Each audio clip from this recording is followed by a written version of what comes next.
Hi, everybody. Welcome to Chewed Gum. It is Press the wrong button, ignore January. me. It is January 6th, and I low-key get, I don't know, a little shiver when I hear January 6th, but that's okay. It's not that January 6th, so we're good. We have Sara here today, and I feel like there's probably plenty of you in the chat already who know who Sara is, because she's part of like the ex-Christian community. Sara, do you want to tell us, I don't know, a little bit about yourself, what you talk about, what your content is, and kind of how you got to the point of making your content? Sure. Yeah. Let's see, I started making deconstruction content like 2 years ago, maybe. I think it's been about 2 years. But I actually deconstructed my faith in 2009. So it's been a long time. And when I went through that process, there was really not much social media to be had. And so, I didn't have any place to talk about this. And so I went, like 14 years without talking about it. And I got on TikTok because one of my friends made fun of me that like I'm so technologically inept. And they're like, you can't handle it. I'm like, no, it's fine. I got it. I can do it. So what year did you join TikTok? So I think 2023. Okay. I think it was 2023. Yeah. And I first just kind of joined, and then I realized people were actually having these deconstruction conversations. And I thought, oh yeah, no, I want to talk about this. Yeah. It was so exciting to talk about it when I hadn't done that for so long. So that's kind of how I got started. Yeah, I always feel like I take for granted how easy it was for me to, once I became an atheist, just hop on like TikTok. I had never had a TikTok before, but hop on TikTok and just start talking about it. Whereas there's a lot of people who went through years of like not really having access to a community like that or not knowing exactly where to go or who to talk to. And I can only imagine how isolating that is. Everybody is shocked when I tell them I started making content probably a month after becoming an atheist. So it was like really fast, and everyone's like, oh, that's weird that it was so fast. I'm like, it was there. So But yeah, that's Yeah. that's really I get that. I awesome. mean, that I would have done the exact same thing had TikTok Yeah. been around for sure. Yeah, and I don't know why, but TikTok was where I felt like the like ex-Christian community was like popping off. I don't know Yeah. if that's an accurate assessment or not, but it felt like there was a lot of people on TikTok talking about it versus some other apps. So, Hmm.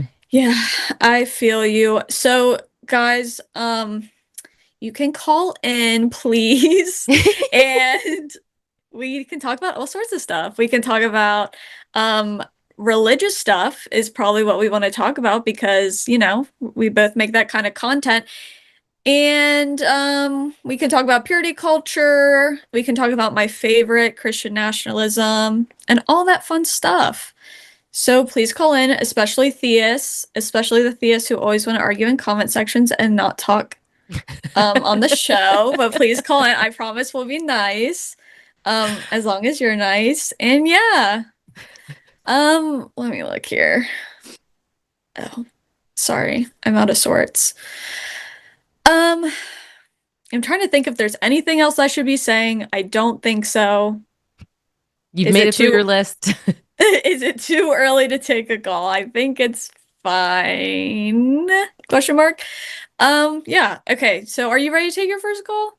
Let's do it. Okay, cool. All right, we're gonna bring in Dylan from Australia. Um, I don't know how to tell. Oh, okay. Um, Hi Dylan, how are you? Hi, can you hear me? Yep, you're on the line with Taylor and Sarah. What do you want to talk about today? Hi. Hi. Well, how are you guys going? Good.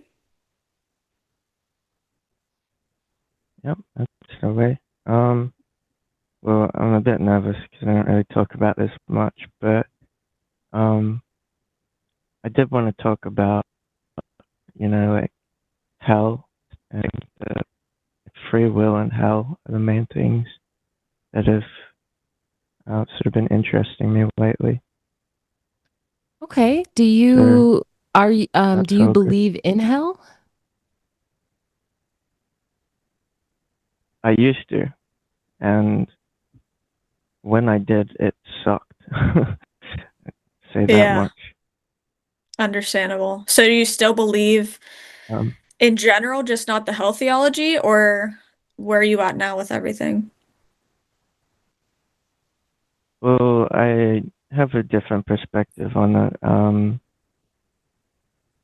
My understanding, it's more of like a healing, refining process, like the picture described as like the refiner's forge, where it's like when you put chunks of metal into a furnace to smelt the metal to get the refined metal, like the pure gold at the other end, as opposed to just um torment for the sake of torment. Yeah. So do you think that sounds like universalism, basically that eventually, everyone makes it to heaven. Some people go through this more refining process. Like, is that where you landed? Um, I think it's branded as universalism, but I've seen other people, because you have those universalist churches, but that's kind of just you know all religions welcome sort of thing. So I sort of believe, I think it's called universal reconciliation. We say that is through Jesus, as opposed to uh like it's technically all paths lead to God sort of thing, but it's not like you're getting that salvation for the other gods of religion. Yeah, That so it makes sounds like sense. you're distinguishing between a Unitarian Universalist church versus Christian Universalism. Um, so that makes sense. I can understand that you don't believe in an eternal hell, but that because of Jesus, everyone gets reconciled and eventually makes it to heaven. Is that right?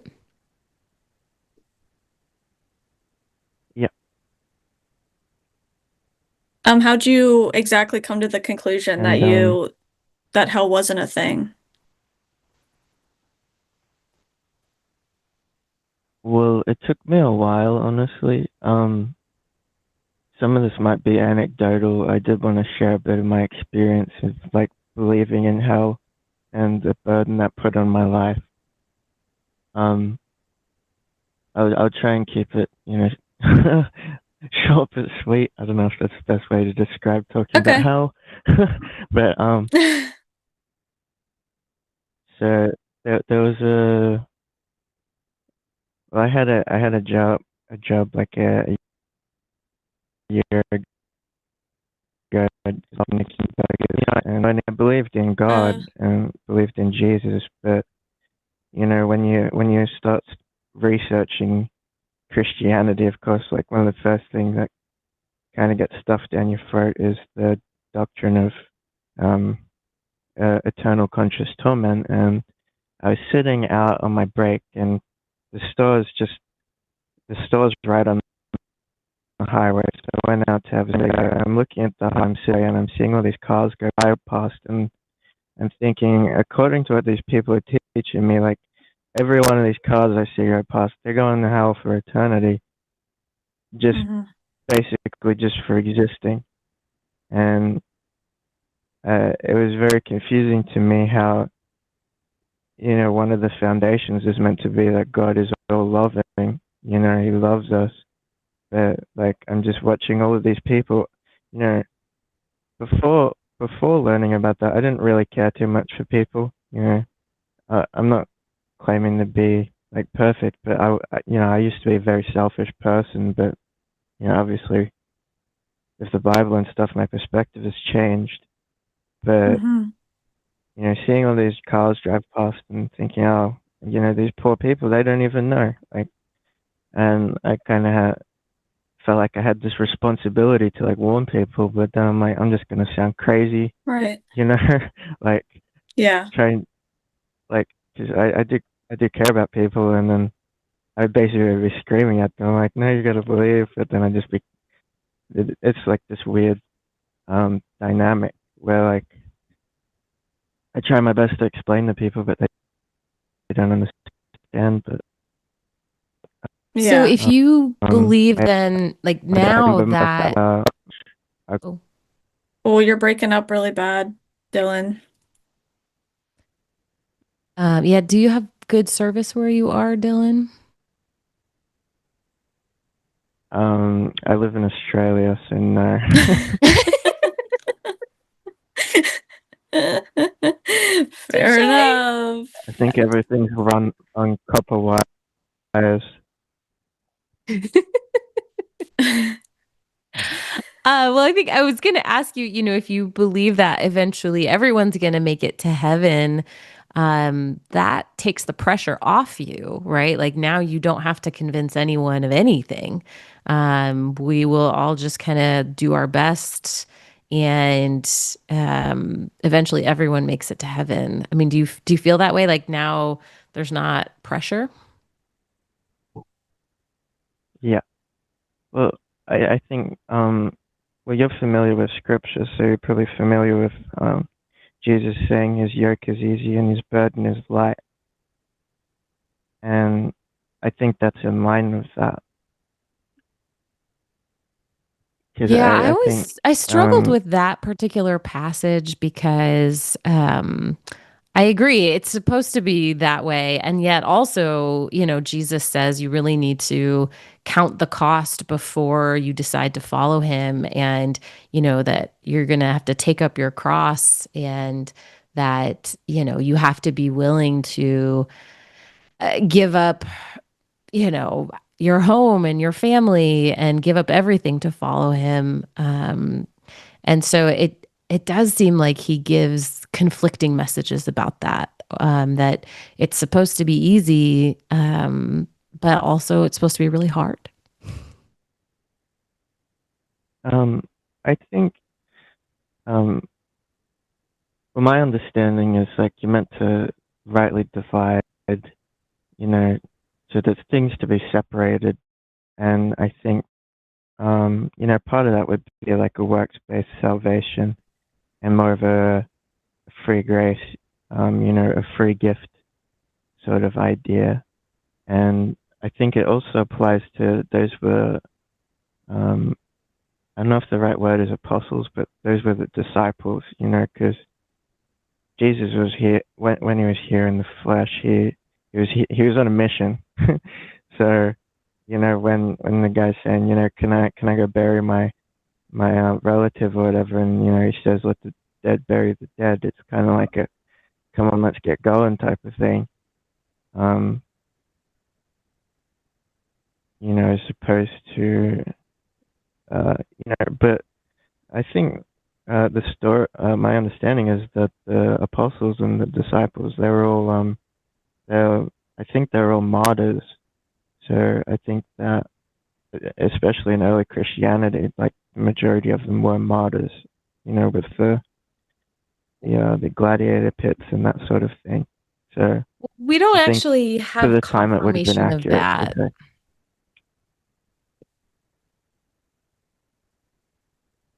I don't think we have a lot of What was proof that? Sorry. behind them. I don't think we actually have a lot of proof behind all of them being martyrs. I know that's like written in there and believed by people, but I don't think that we actually have really a lot of proof for that. Because I know that is something people, I mean, if they believe that, yeah, they think that points to, some kind of validity towards it because people, are like, oh, why wouldn't they, or why would they die for a lie, which is like a whole separate thing. But yeah, I don't think we even have a lot Oh, of proof that they died in general. Like died, they died. well, But I will just if say, they existed, but you know uh, what I'm saying. yeah. I will just say I'm not gonna try and prove God to you because I think trying to prove God to someone is a bit of a fool's errand. Um, Fair but I enough. think that belief it's sort of a gift from God. You know, you have like the predestination and those sorts of things. Um, there's a lot of doctrines in Christianity that a lot of them are kind of take it or leave it. But if the Bible gives a clear understanding of something, like it specifically uses the word predestinate or predestinated multiple times, and then people will say, oh, they don't believe in predestination, but it literally says the word predestinate. But Right. if that is just sort of not real evidence, then yeah, I guess I don't know if I'd admit defeat is the right way to put it, but yeah. Yeah, I understand. I understand what you mean. But yeah, I have always been confused why people would deny the predestination thing because as cruel as I think Calvinism is, it makes sense. It's like being honest, I feel like a lot of times because if God knows everything, I don't know how it's possible that things aren't predetermined because these things are already put in place. Um yeah, I think it's really hard to avoid that, honestly. Yeah, I agree. Well, I think sorry. A lot of it I find is stripping God of his sovereignty and his responsibility. Like we have this fundamental idea of what it means to be God, and it's the ruler. You're in control, and I see quite often, especially with the idea of hell, they take a responsibility off God's shoulders and say, well, no, it's actually your decision to believe in him. But if you have any understanding of how belief works, it's not a decision to believe in something. Like I can't go out Right. there and just go outside right now and decide that the sky is red. I'm just going to believe that the sky is red because I can see very clearly, based Right. from my experience, that it is blue. So, Yeah, I agree with you. That makes a lot of sense. And I'm glad you understand that because I feel like a lot of people who do believe in God or even like a higher power don't think that way, which it's then kind of hard to have a conversation about it because the alternative is that we're lying and there's really nothing to do with that if somebody thinks Yeah, you're lying. So, yeah, I'm glad you see it that way too because it's definitely we definitely are not in full control of what we believe because our brains are either convinced or they aren't. So, yeah, I agree with you. But is there anything else you wanted to talk about, Dylan? Um, well, I did just want to give an example from scripture of, why I believe God saves everyone. Um, it is, it's in Paul's letters, in 1 Timothy, uh, chapter 4, verses 9 through 11. It says, "This is a faithful saying and worthy of all, I can't say this, acceptation." It says, "For therefore we both labor and suffer reproach, because we trust in the living God, who is the Savior of all men, especially of those that believe." And it says, "These things command and teach."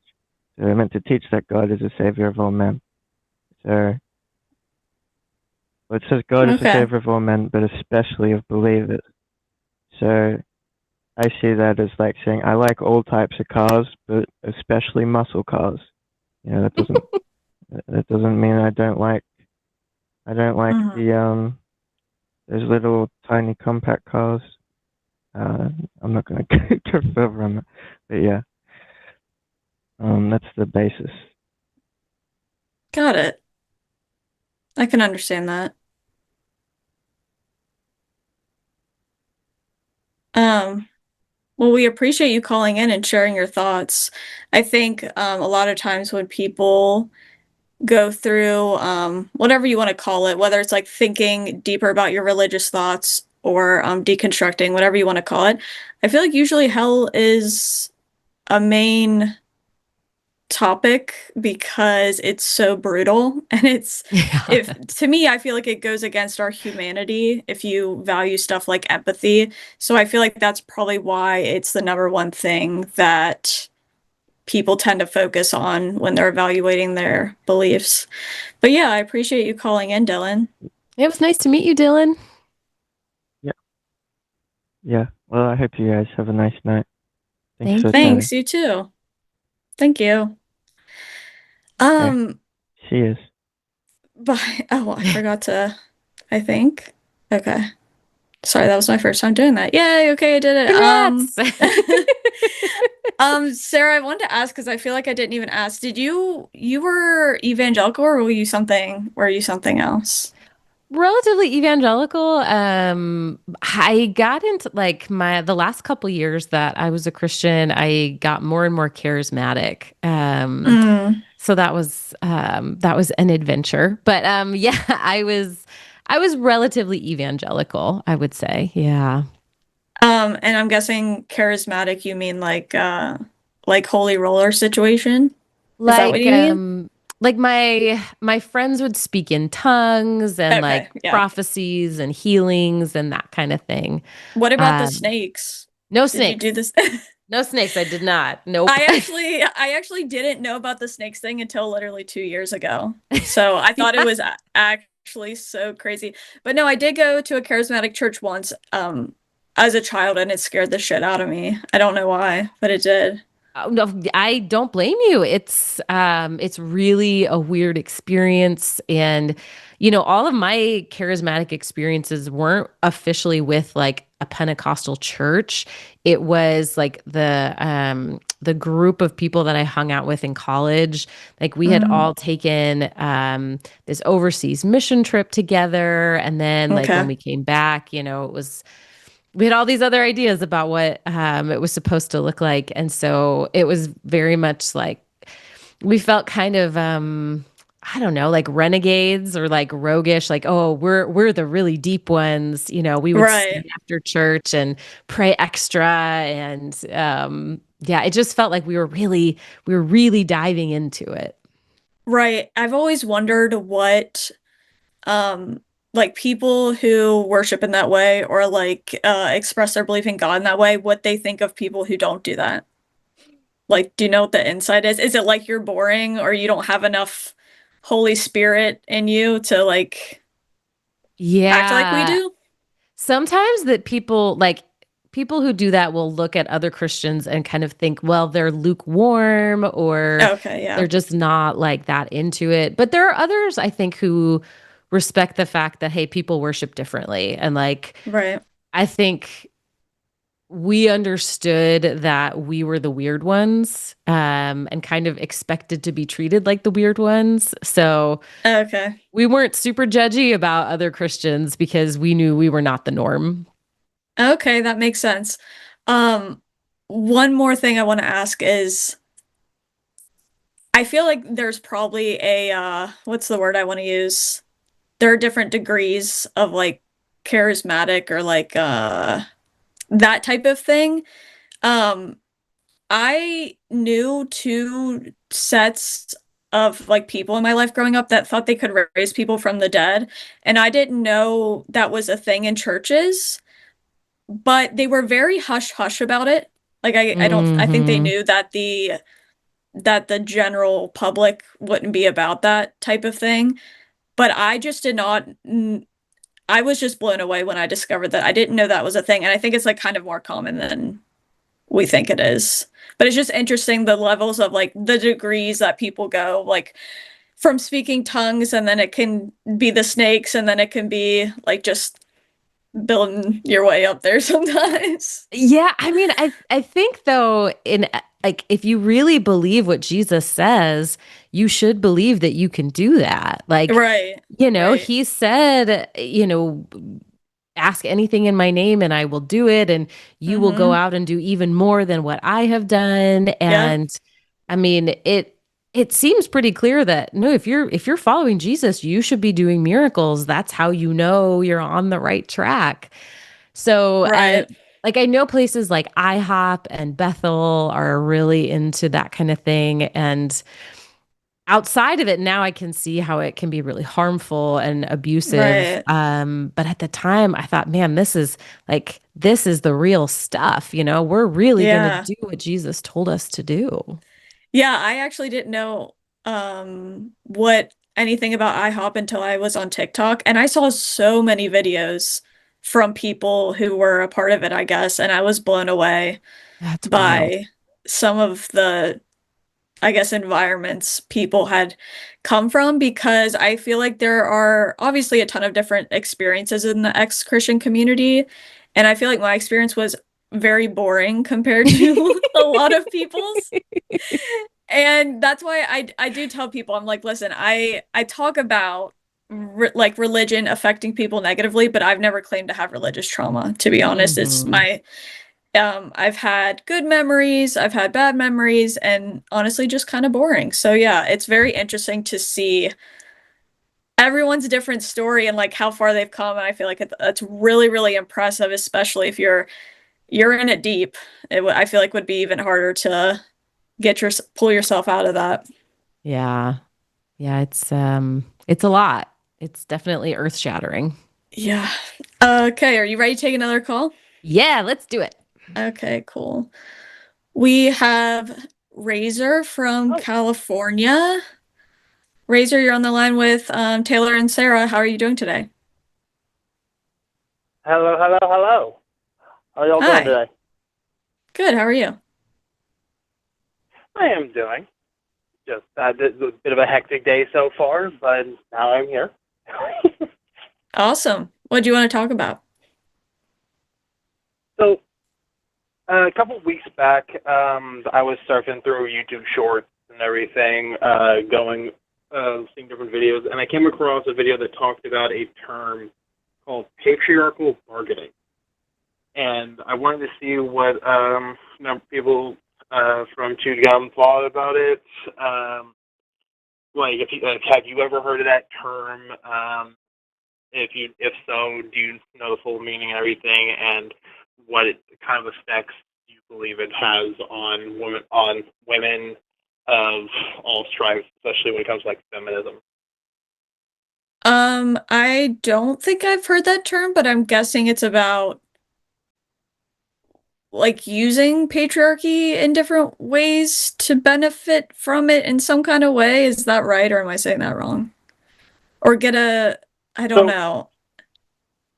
yeah, so the video that I heard talking about it described it pretty well. In fact, last week I heard I don't know, was it you and someone else last week, or Yeah, I forget? wait, last week. Yeah, me and Alyssa.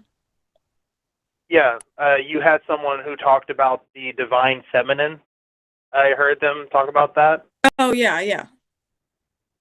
Yeah, patriarchal bargaining, from what the video I'm thinking of talked about, that divine feminine is part of it because Mm, it's using the stereotypes or the things that patriarchy want women to do in order to gain personal power. So a lot of the time it turns into women like, say, uh, uh, using a few political names, like Pam Bondi or Candace Owens, or who are other ones, Caroline Levitt, all of them, women who are in positions of power because they gave into and side with the mm-hmm. patriarchy. They bargained with the patriarchy to gain personal power at the detriment of women and feminism in general. Yeah, that makes sense because the very first person I thought of when you said that was Erica Kirk because I feel like I knew the Yeah, her concept too. of what you were talking about. Um, but I guess so what are you, I guess, like asking what we think about women who do that? Or I'm sorry, I feel like I missed the I beginning part. Sorry, I wanted your thought. I just wanted your thoughts on that, ways that we could and what you think could be a way to not I feel like the word would be discourage women from doing that. Like, what would you think is a good way to get women to not feel that they have to give away parts of themselves just so that they can, quote, feel safe under patriarchy? Yeah, I feel like that is a really difficult one, and I'm not gonna claim to know how, but what I will say is I think there are some women out there that I think their voices are very important because they went through this whole thing of, after high school, they got married, they had kids, they never had a career, they completely were dependent on their husband, and they eventually got a divorce or the husband left them and they were in really, really bad situations because they didn't have a work history, they didn't have any money. The the guy would take his money or whatever you want to call it, and people have become homeless. Like one of my mutuals on TikTok literally became homeless because of that. And I think those testimonies are so, so important because I feel like when um, I remember seeing a video of a conservative woman teaching. She essentially said she's teaching her daughter to be submissive and depend on a man. And I feel like that is doing a disservice to any child to not teach them to be independent. I feel like at the very least, the thing we should like focus on when talking to other women like this is encouraging them to have some kind of independence because I feel like that's when real danger is happening, I guess on a individual level where yeah, a lot of people are just in situations where it's hard to get out, it's hard to leave. And then on top of that, of course, conservatives want to make things harder for single moms and make it harder to get divorced. So that really scares me for them who have complete dependence on their husband is really worrisome. What about you, Sarah? Yeah, I see this a lot. I mean, I think for a lot of us that grew up in religious structures and patriarchal structures, the only examples you have of women in power are women who have this sort of borrowed power, right? That they have power because of their association with a man.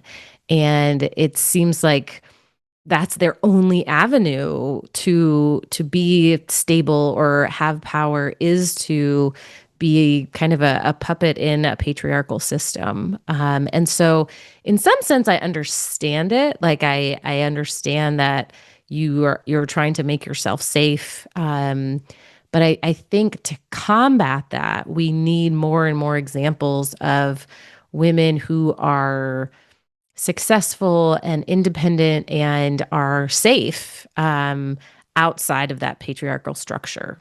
So if you're in an environment where every woman is either married or destitute, you're going to think like, well, the only way that I can have financial stability is to rely on a man. But if you're in a system where there are single women all over the place who can provide for themselves, who are respected, have elevated places in society, then it kind of breaks that lie. The lie is that the only way to achieve what you want is to be submissive to men. But it isn't true. At the end of the day, you might be the number one servant, but you're still a servant. And just being above the other servants isn't going to get you what you want. You want to be your own person in charge of yourself. I also wanted to add that I think it's important we point. Oh, hello? Razor, are you still there? I think he I dropped. think. Oh, Whoops.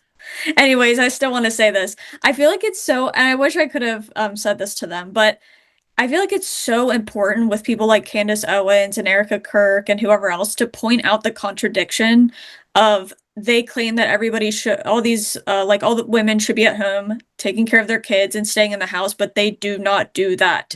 They all have full-fledged careers.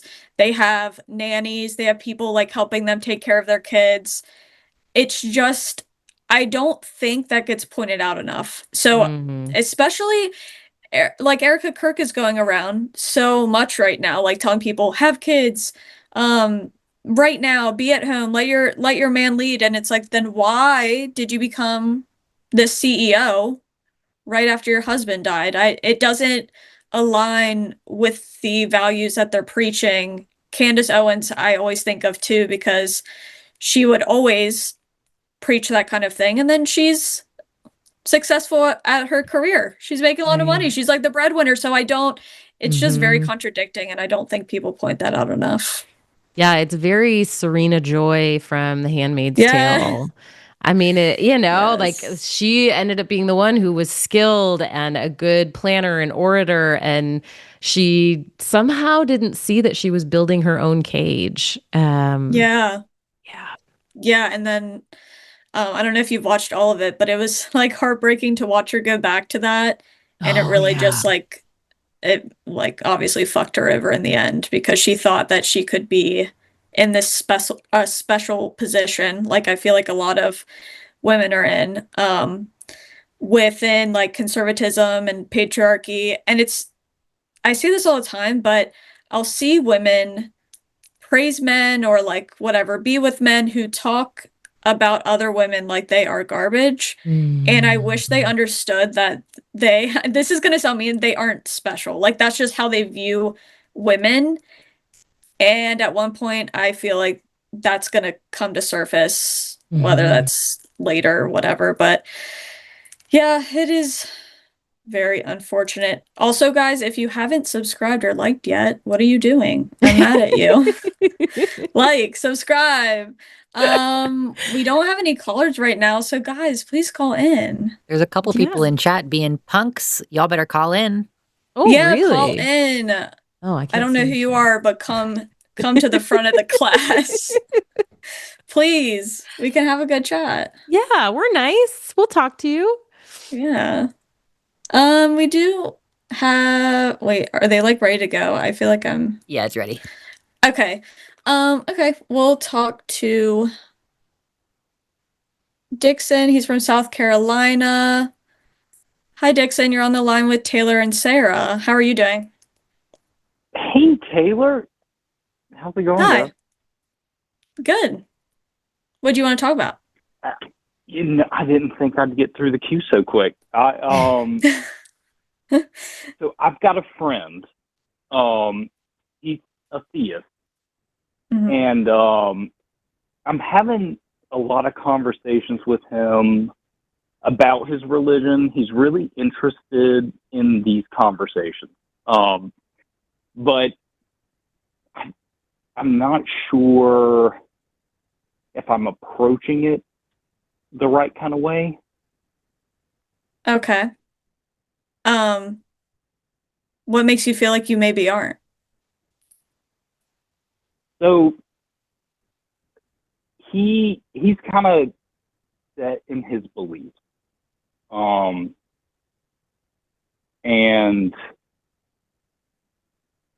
I'm curious about exploring his ideas on those beliefs, but his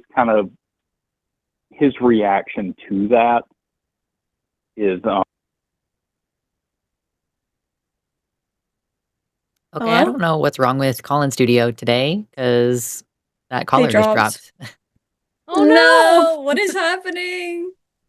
I feel like, wait, have other shows been doing this new setup? Yeah, I There's like haven't had this issue earlier this week. Oh, funny. Well, it hates us. yeah.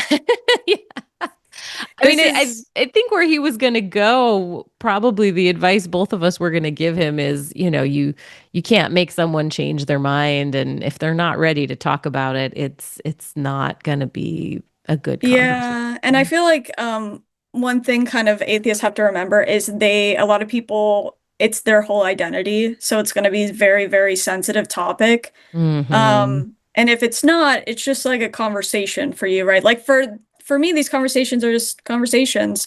But if you feel like you have to absolutely stay at the same conclusion always, I feel like it's more about they can't go certain places with the conversation, or they're afraid to go certain places with the Yeah. conversation, you know? Yeah, absolutely. Because it costs you so much to consider other things. Yeah. Yeah.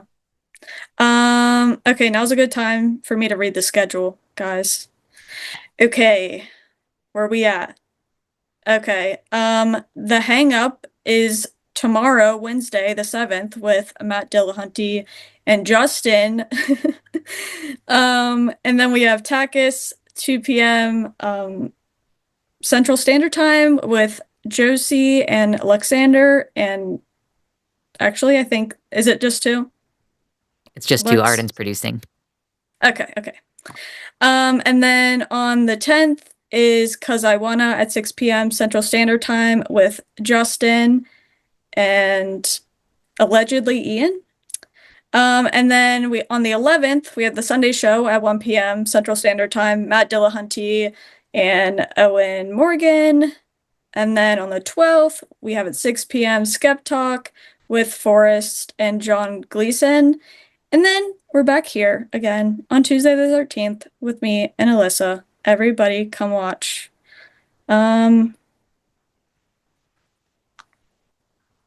What should we do? Because of the Talk a bunch of shit on religious people. I don't know. Okay. I mean, I could chat about this all day. So Yeah, we can chat. You and I have lots to say. Yeah, I always have lots to say. Professional yapper over here, honestly. But I'm trying to think of the last thing we were on.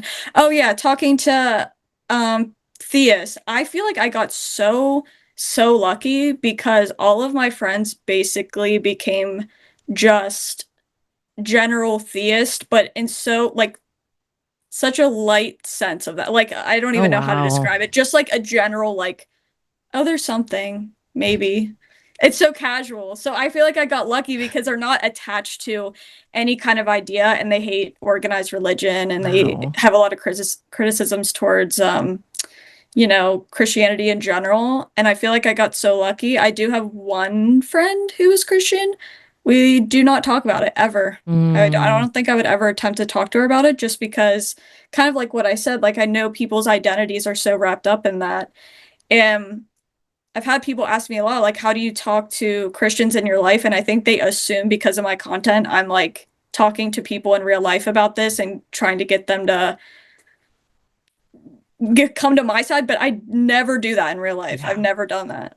Yeah, What I about believe you. I No, this never comes up in my personal life. Yeah. It only has come up with my parents, basically. And like Mhm.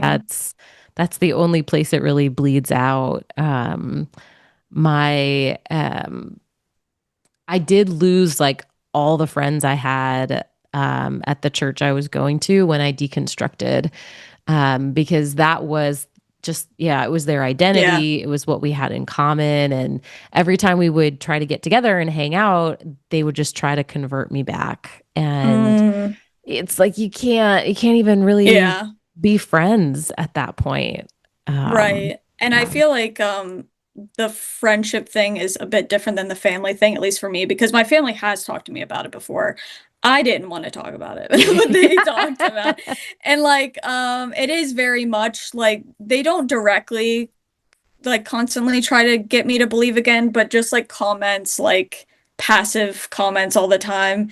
Yeah. And, for the sake of our relationship, I just try and find stuff that we have in common and stick to that. Mhm. Which I will not lie, with how our culture is right now and everything going on, it becomes harder and harder and harder. And sometimes I'm like, I wonder how long this will last, but as long as I Right. can do it, I will do it. So, Yeah, that's hard to find that line of like you want to keep the peace and maintain your relationship, and at some point if they say mhm. something that's just too upsetting, you Right, think, when do do I always let it go? Yeah, right, that's a difficult thing to exactly. navigate. Okay, we do have someone who called. Let's just hope that it doesn't drop. Um, all right. We have Ethan from Washington, right? Yeah. Who is a theist. Hi Ethan, you're on the line with Taylor and Sarah. How are you doing? I'm doing good. Thank you for taking my call. Sir, I watched a couple of your videos and I had a question about your deconstruction. You said a couple of times that you were afraid to leave your church, or you really didn't want to leave your church and it took you a long time. And I was just wondering, like, maybe you already mentioned this and I just didn't see it. What was like the driving point that got you to leave? Was there ever a point that you thought about going to a liberal church, or was it always just all or nothing? Um, I really wanted to hold on to my belief in God, and I think that's what I really was fighting for. And so that was like I really didn't want to stop believing, and I had a whole community at my church, and so I stayed at that church until I stopped believing completely. And it didn't, at the end of the day, like I already had disagreed with some of the things that the church taught, and I was okay disagreeing with them. It was more like I was attending that church for the community and the fellowship. And so I stuck with it until I just didn't believe in God at all anymore. And then at that point, it just felt hypocritical for me to keep going. And so that's why I stopped going. Okay. So, I mean, if I got it right, you kind of stopped believing before you left? Yeah. So I stayed at the church until the bitter end. Okay. Okay. All right. Thank you. I mean, I've got other questions, but You can ask them. Yeah, go for it. I mean, were you doing any type of therapy or deconstruct? I mean, not deconstructing while you were in the church, but any type of therapy or So I think when you I mentioned a was, little bit about. Go ahead. oh, sorry. um, like when I was questioning, that point, no. Um, I I think, and that was really difficult too, is that everyone I had to talk to about it, all of their answers were very surface level or cliche. And, um, this was back in 2009. So the access to information was different. The access to these discussions was so much less. And so I really just kind of went through it all by myself. And I have utilized therapy since then, but that kind of came after the deconstruction process.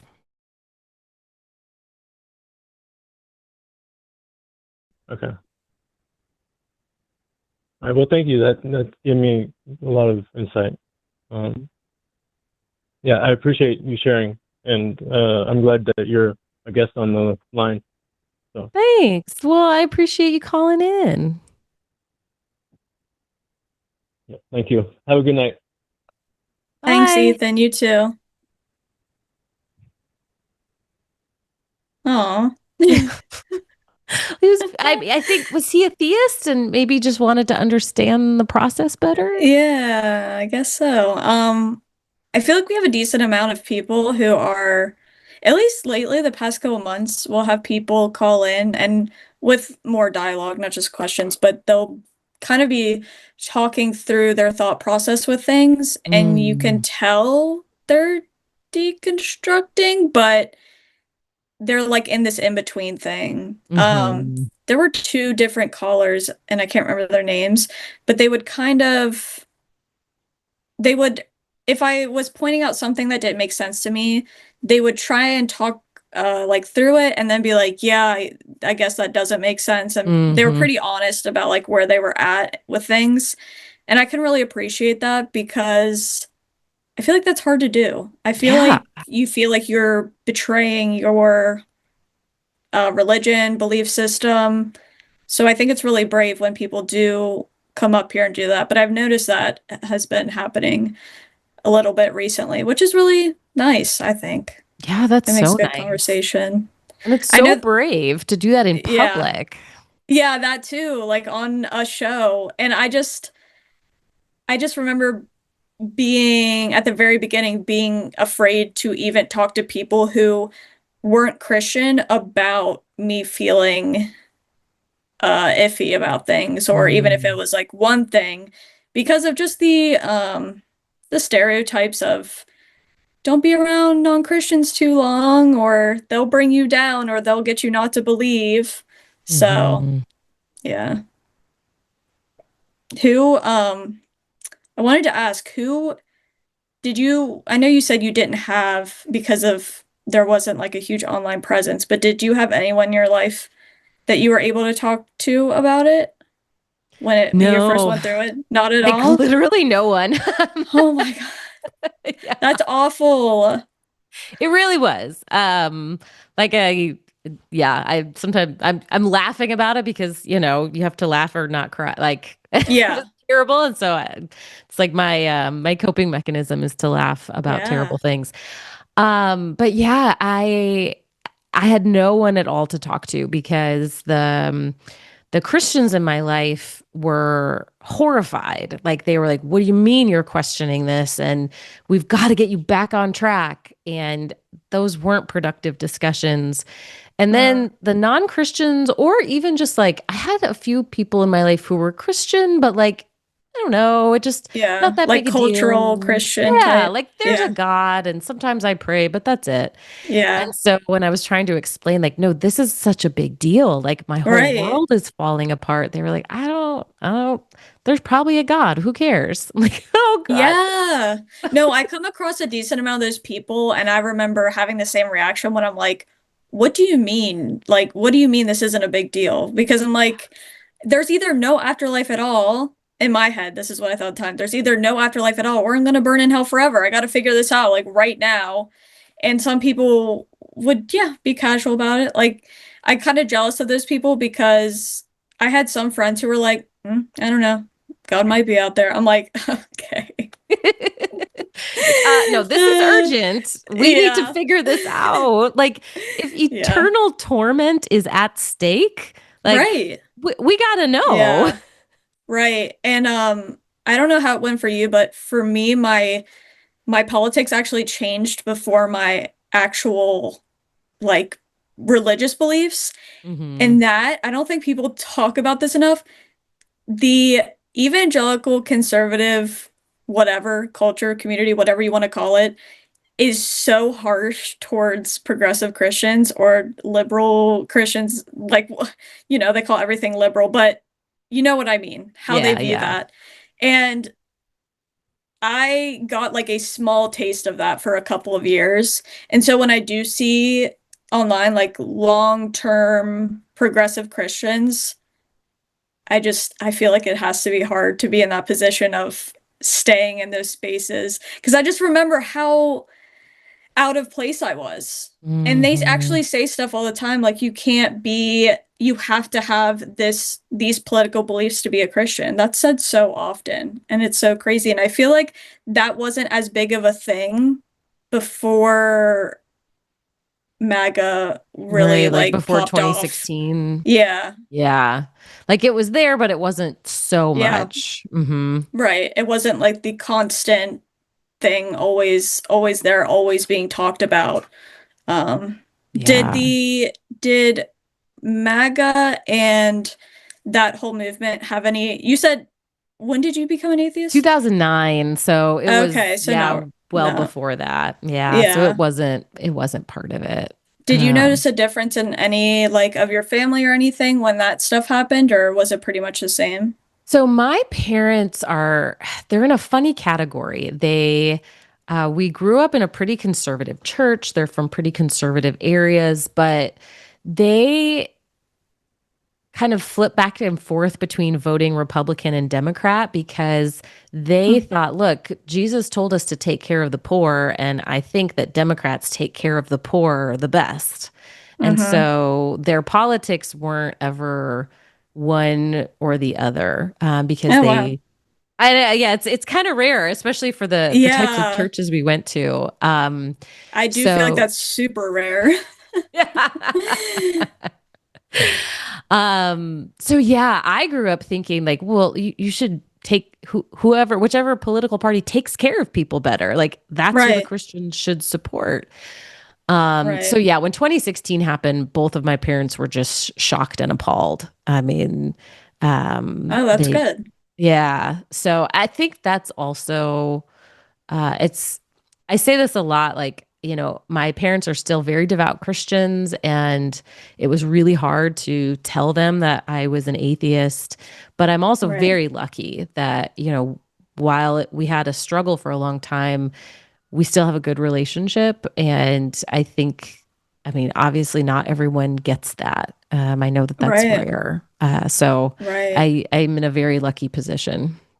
Right. And when people talk about telling their parents or asking advice on that, I never give advice on that because it's so different for every family, Yeah. for every relationship, for every dynamic.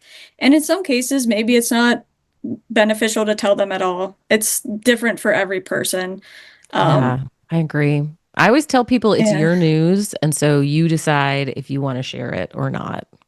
Right. And then I know for me and for a lot of people, you go through this thing where you feel responsibility for breaking their heart, essentially. If they truly believe that you're going to burn in hell, they're going to be super Mhm. upset and that's such a weird place to be because you want to have empathy for their position. Like, this is what they really believe. And I don't like seeing you in pain like this. At the same time, it's hurtful whenever people you love are basically like, you're going to burn in hell forever and it's going to be justified. And I'm going to spend my afterlife worshiping the man who's doing that to you. And it's a really hard thing for me to hold Yeah. at the same time. Yeah, absolutely. And it's interesting. It's been such a long process for me. I've actually watched my dad evolve his position on hell. Um, and I don't know how much influence I've had on that or not, but Hmm. when I first told him that I didn't believe in God anymore, we had this like hours long theological discussion. But at the end of it, I remember asking him, I said, Dad, do you really think I deserve to go to hell? Like, do you really think I deserve eternal suffering? And he paused and he eventually said, well, you know, he deflected and kind of was like, well, Hmm. there's a lot, you might accept Jesus again. So I don't have to worry about it. But eventually when I pressed him, he said, no, actually, I don't think you deserve that.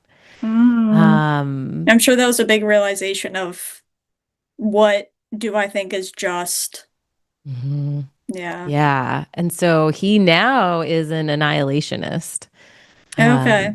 So yeah, it's either heaven or just nothingness, which That's is an inter improvement. Yeah, it's interesting. I feel like I don't know if it's more than usual, but I have been seeing Christians go towards that, and I think it probably is easier to swallow than, billions of people are burning in hell for all of eternity.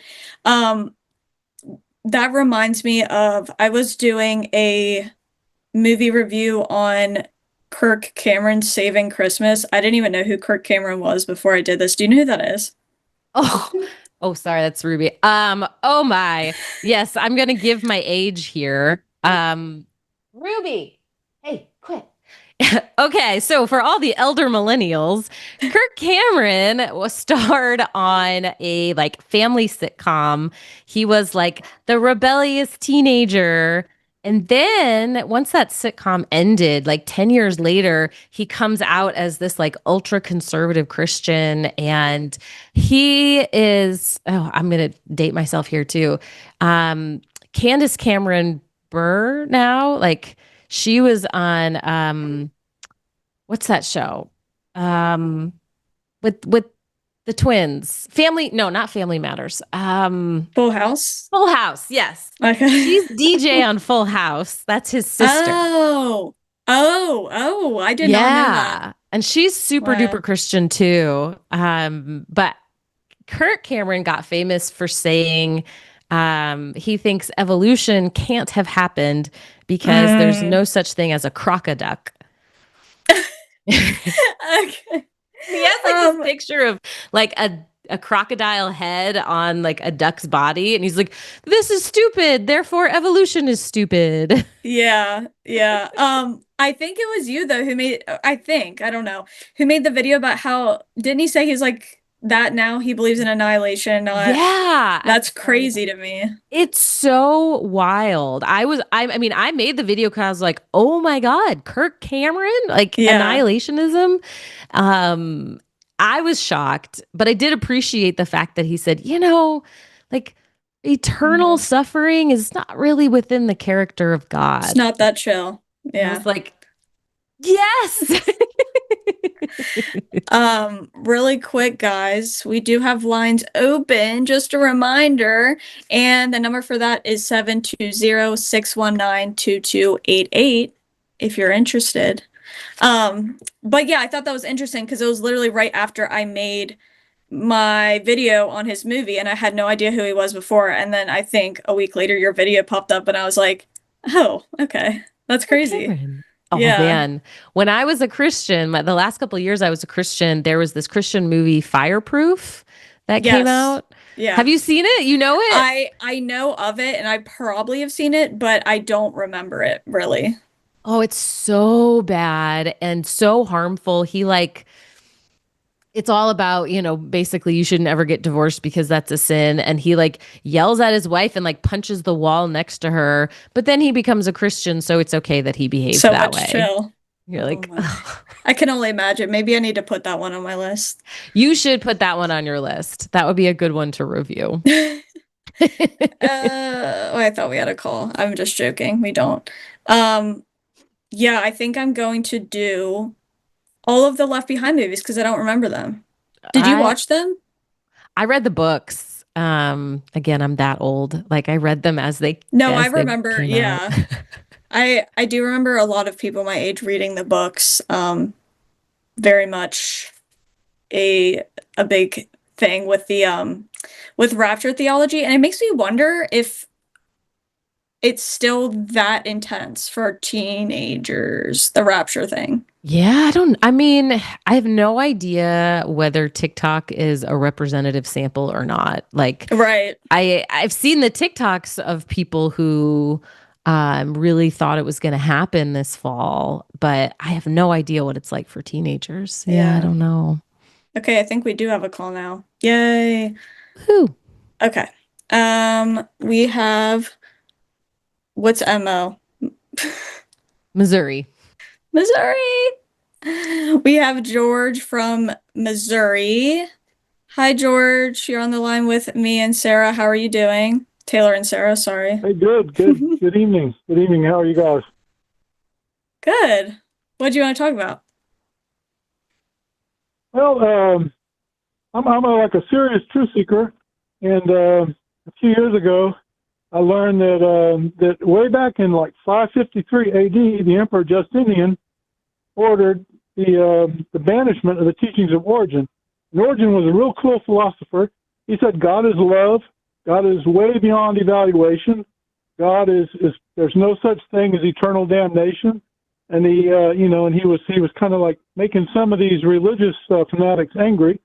And the emperor said, well, we've got to ban those teachings because he's making people be bold, not be afraid. He's making people understand, and we want them to be sheep. We want them to be obedient to the church. And do you follow me so far? I think so. Yeah. I think so. Yeah. And when you go back in time, there was a time when the church burned, literally, according to Eckhart Tolle, millions of women at the stake because they questioned the authority of the church. And, and some of them, they like to go out and dance under the moon, and they didn't, and it was a male-dominated kind of, maybe you could say, a pedophilic clergy. And they actually burned a lot of, millions of women at the stake, and they knocked women out of power. And that's one of the huge reasons why the world is so screwed up, in my opinion, is the male dominance. You've got to have a balance of power, male and female power, right? Does that make sense to you? Yeah, it makes sense to me. And I feel like it really limits so much that we could have because, I mean, each individual has so much to bring to the table. If you automatically say that an entire sex of people aren't allowed to have any positions of power or make big decisions, I feel like it really just limits us as a species because there's so much that could be coming from other people besides men. Yeah, absolutely. Absolutely. It's just a great imbalance. There's a great author, a lady named Helena Roerich, who wrote a lot about that. But the good news is, according to my research, the old world's falling apart because it has to make way for a new world. And the new world is going to be so cool. I'm an old man. I'm almost 70.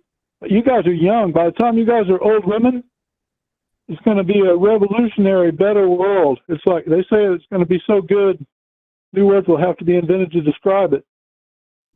And one of the main reasons will be a balance of, and one of the main reasons will be a balance of gender power. It won't be male dominated. It'll be balanced, and it'll be equality, and it'll be all the good stuff. It's like, it's just going to be a whole lot better. AI will help us. They say robot technology will be doing all the crappy jobs that people don't want to do. Who enjoys riding on a hamster wheel for 40 hours a week? And and that'd be UBI, universal basic income. And just a radically improved world with cooperation. No more wars. Where are you getting these predictions from? Where are these predictions for the future coming from? Oh, multiple sources, but Alice Bailey is one author. She wrote a number of books, some of which were telepathically, believe it or not, telepathically dictated to her while she was in New York by a master who's in the Himalayas. And her books are translated in like 13 languages and all over the world. Another man named Benjamin Krim talked a lot about all this. It's like our planet, believe it or not, is a school. And it's like the same intelligence that created our solar system created our planet. And they have a plan with a capital P, but it's all about love and about expansions in consciousness. You follow? Well, you lost me at the telepathic communication. I'm not sure how you would verify that's what happened. I guess I appreciate the fact that you want to find the truth and you're wanting to look at a bunch of different sources to find that. I'm not sure how it is you've decided which sources are true and which sources are false? Well, everyone has their own magnets, their own your own sense. Some either words ring true to you or they don't ring true to you, and it's like everybody, we're all brothers and sisters on the path, but some of us are older souls, so to speak, more mature. The great women in history have been much more mature, more advanced than the average person.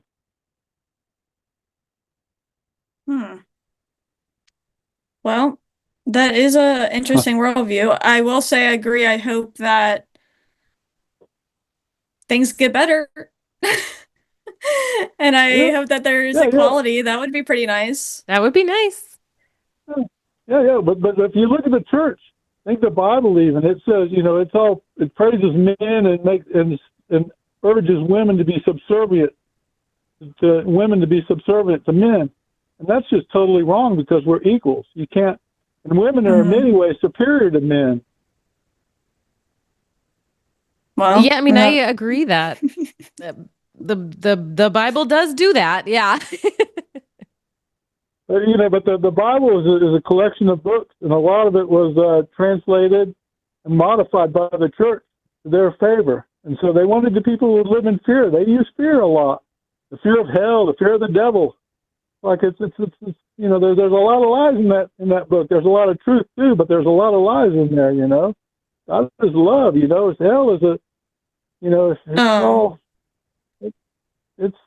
the future's bright, but one of the biggest factors in the future will be women coming into power, because women are more intuitive. Women are more, they're more, they have a history of raising children and having warm hearts, and understanding the need for compassion, while men are more like, something else. I have a question. Would you rather more churches get progressive and women have positions of power, or would you rather more women just leave the church entirely? Or deconstruct from those belief systems? Up to them. But any organization that has a foundation on lies, I can't support. Right. If your foundation, has significant lies, that can be shown out and recognized, that I'm sorry, I don't want to have anything to do with it. But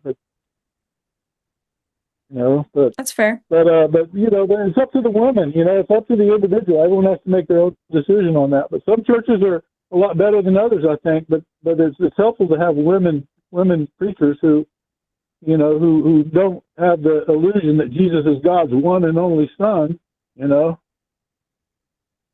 Yeah. Well, George, I appreciate you telling us your thoughts about how we might move forward in the future. I hope there's good things, I will say that, but we appreciate you calling in.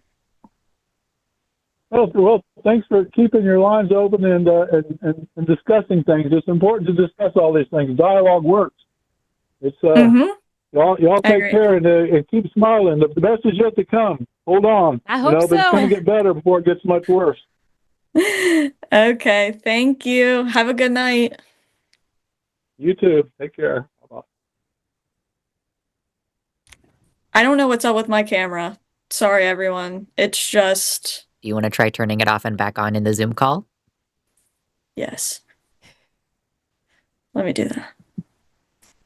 Okay. It only looks, it looks blurry in like half of it, but then it looks okay. So I'm going to switch it to my other camera real quick and then switch it back and see if it does something. Fine. Hey, big girl. It's still bad. It's because I didn't listen to Lux about the internet thing.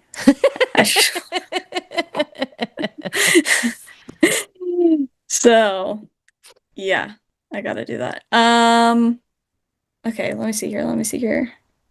Oh, wait. Oh, well, no. I say it looked better, but then it didn't. It's weird because it actually normally is like never this bad. Yeah. From what I remember, and for this long, it was fine the whole time up until now. Okay, it's 8:14 and we have to be done by 8:30, so No, I don't 8:30 know. Central Time. Okay. That makes sense. That makes more sense. Okay, we have another caller. Yay. We have David from, I forget what you said it was, Missouri. Hi, David. You're on the line with Taylor and Sarah. How are you doing? Hello. Hi. How are you this evening? Good. Can you hear me? Yes. Okay, good. I this is the first time I've ever called into the show, and your topic is very interesting to me. I'm almost 70. I've been an atheist since the late 80s. And I come from a family. I wanted to work from the pulpit from the time I was very small. Yeah, my family was not the normal Christian family. We were spiritualists in the English kind of way, of mediums and seances and all that. I'm in therapy. I've been in therapy off and on all my life, and recently I've just been bowled over by how much residual fear and theistic nonsense that is still living inside my brain. And it's really hard. Do you have any examples? Yeah. In my family, back in 1968, we started going to something called Silva Mind Control, which is still in existence. It's a self-hypnosis kind of program. And my family, my parents were alcoholics. There was sexual abuse. And I took the Silva Mind Control programs and turned them into a purification program where all I wanted to experience was Christ consciousness. And if anything came up that wasn't perfect in my mind, I had to rid myself of it. And I would go into this Silva Mind Control technique, and I would just obliterate anything personal, anything I liked, anything I didn't like. Those were me, and I wasn't supposed to have them. And it just created something completely crazy that I didn't realize. Hello? Yeah, we got you. We're listening. Oh, yeah. It just I've come to understand it as a non-identity identity. It tried to wipe out all my emotional reactions to life in order to be a perfect conduit of Jesus. Wow, yeah. And it fucked my life up. I didn't know how to want anything. I didn't know how to dislike anything because it wasn't perfect. It was me. Right. Yeah, I bet a lot of Christians, especially evangelical Christians, can relate to that. Like, I know it's different, but the similar sort of, you're supposed to die to yourself, be an empty vessel for Jesus, sacrifice all of your own wants and desires because he's holier. Yeah, I think you'll find that you're not alone in that feeling. Yeah, I've been watching some sites on religious trauma, and it was listening to the purity culture from the traditional religions that said, holy shit, that's me. I might have framed it in all kinds of new agey vernacular, but it's the same. It's self-hatred and bad indoctrination. And it really hurts to think that you're doing something so good and so noble, only to find that it's just nonsense. And and the funny thing was, in turning off, I thought I was turning off my emotions. That doesn't happen. You don't turn off your emotions. You just deny them, you resist them, you do all kinds of stuff. But you're still carrying them around. And the response that I got from people was that I was being spiritual. They bought the same crap that I did, and reinforced it for me. And it's just crazy. It's just crazy. I think a lot of times a lot of people don't recognize how damaging it is to grow up in an environment where you are taught to never trust yourself and you are inherently wicked and evil. And I think it causes a lot of issues, especially when you're going into adulthood, making big decisions, and you're not trusting yourself, or you're telling yourself you're constantly telling yourself you're not good enough, you deserve hell. The only reason you're worth anything is because some higher power loves you. And it's interesting because a lot of times if I were to ask Christians about this and ask them, do you think it's damaging to say this to children or people in general? They'll say, well, no, you're not, you're not worthless. You're not this, you're not that. I'm like, but you do think I deserve to burn in hell just because I am the way that I am, or I don't believe something that I can't force myself to believe. So yeah, it's definitely, I think it's very, very damaging to tell people, and especially kids growing up, that you're not good enough, don't trust yourself. And I also think that leads to things like, if there's any kind of abuse or something going on. I know within purity culture, a lot of people and children are too afraid to come to anybody with it because they feel like they have sinned, or they feel like they did something wrong. And they're ashamed, and they feel like they're inherently wicked and they can't trust themselves. And so, yeah, I think it's damaging in so many ways. I agree. Yeah.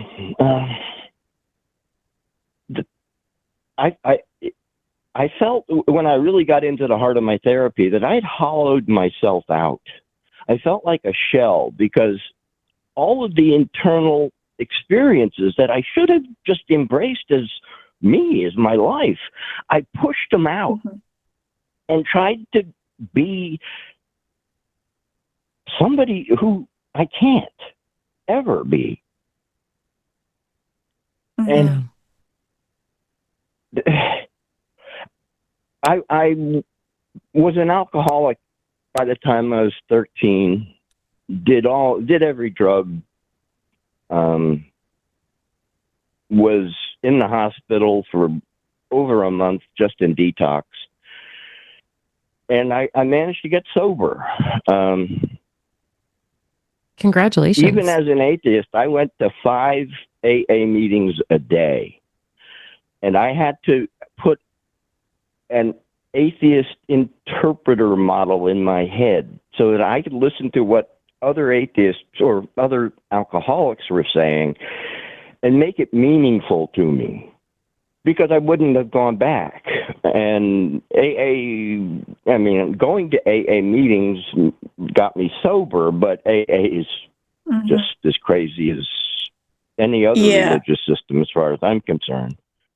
Yeah, I have never been to one of those meetings, but I hear from people all the time that they heavily integrate religion, and it's hard to go to these things if you don't believe it at all, because it's ingrained in so many things. And I've also heard this about when people go to rehab or whatever it might be, and that's tough that all of them, well, a lot of them are so integrated with this stuff because it feels like you can't get away from it.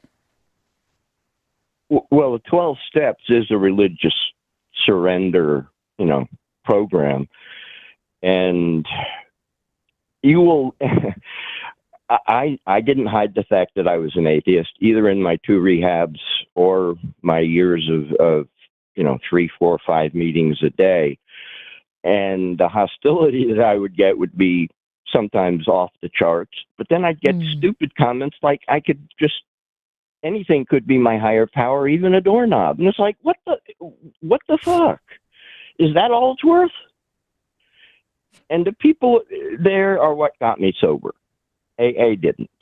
But getting back to what I was saying, I learned so early to hollow myself out that I didn't even consider that it was something that I was doing. I just thought it was the way I was. And once I kind of got a glimpse of the fact that I was doing it, man, I just got so angry. I just got so angry that I'd been doing that all my life, thinking I was serving myself and doing something good. And this is long after I was an atheist, too. I mean, I was just confused. Yeah, And I was just going to say, I definitely feel like if you grow up in religion, it can be a lifelong process of unlearning that stuff or taking it apart because there's ways it's integrated into parts of our lives. I feel like we aren't even conscious of, which makes sense. But yeah, it's definitely not easy or cut and dry. And I think that really damages. Oh, sorry.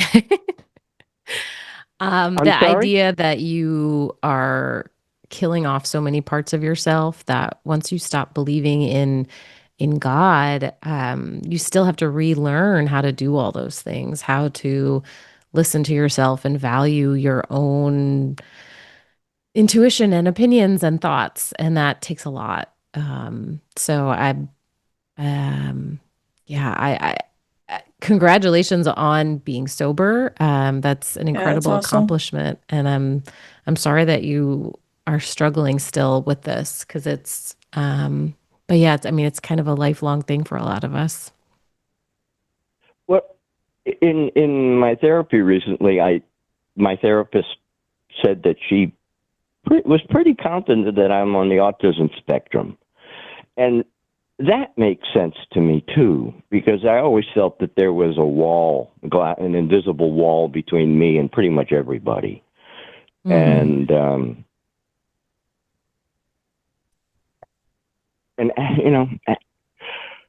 I'm just learning to ask better questions and to not accept that things are just the way they are in my life. I've been doing this to myself and then bitching and moaning and complaining about how hard life is and wondering why I can't finish things. Well, because there's nobody, I believe that there was nobody inside to do the finishing. I thought that I had to be a shining example of perfect living, and God damn. I lived in Atlanta back when I was turning atheist, and I went into my job one day and business closed down. And the only job that I could find in time to pay my rent was working at a New Age bookstore. And at first it was kind of funny, but then it became increasingly difficult because people were coming into the bookstore with real problems, and they were being directed to books on candles and crystals. And towards the end of my tenure there, a woman was being conned by a fake psychic. Her son had meningitis, and she was burning candles, and he died. Oh, and my gosh. That was it. I couldn't go to work there another day. I don't blame you at all for that. And it's interesting you brought that up because we were actually just talking about this last week, I think, where people a lot of times will leave religion and go to something like that. And it a lot of times can be full of a lot of dangerous things and people who are scammy and grift off of that stuff, off of vulnerable people. And yeah, it's really, really hard to watch. So I don't blame you at all for not wanting to participate in that. Yeah. And just some general information for anyone listening. We were talking about how AA is so religious. There is a different organization. Dr. Joe sent me this that SMART Recovery, SMART, an acronym, SMART Recovery, and that is non-religious in nature. And so if someone is looking to for some type of rehab or recovery, that's a good one. And there are some atheist AA meetings as well. So just wanted to put that out there in case anyone needed that That's info. awesome. Yeah, there is AA for non-believers. It's very, very hard to find. And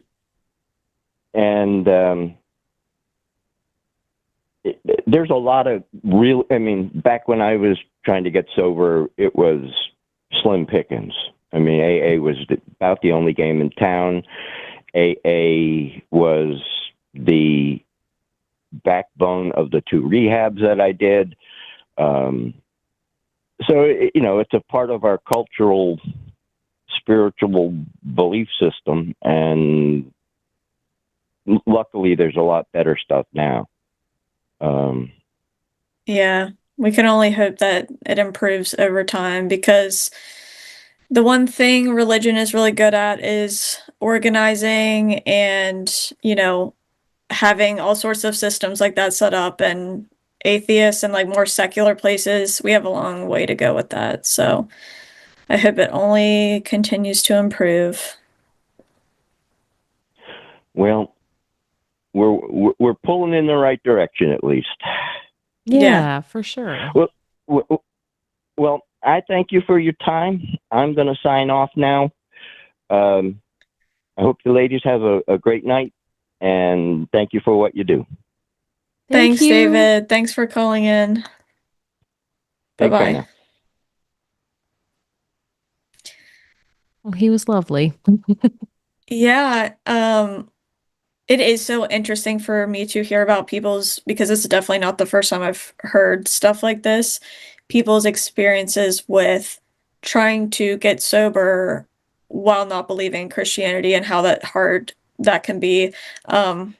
I know someone who had told me before they were in rehab and it was just essentially shoved down their throat, which Right. I feel like that would make it even harder to get sober because you're having to battle the obstacle of, having it shoved down your throat when you're trying to heal. And yeah, I have heard that a lot about AA too, about how heavily they integrate religion. And I actually didn't know that. I assumed for the longest time it was like purely secular. Yeah, I was I very used to wrong about think that that. too. Yeah. It took me a while to learn that actually religion is really baked into it. Yeah.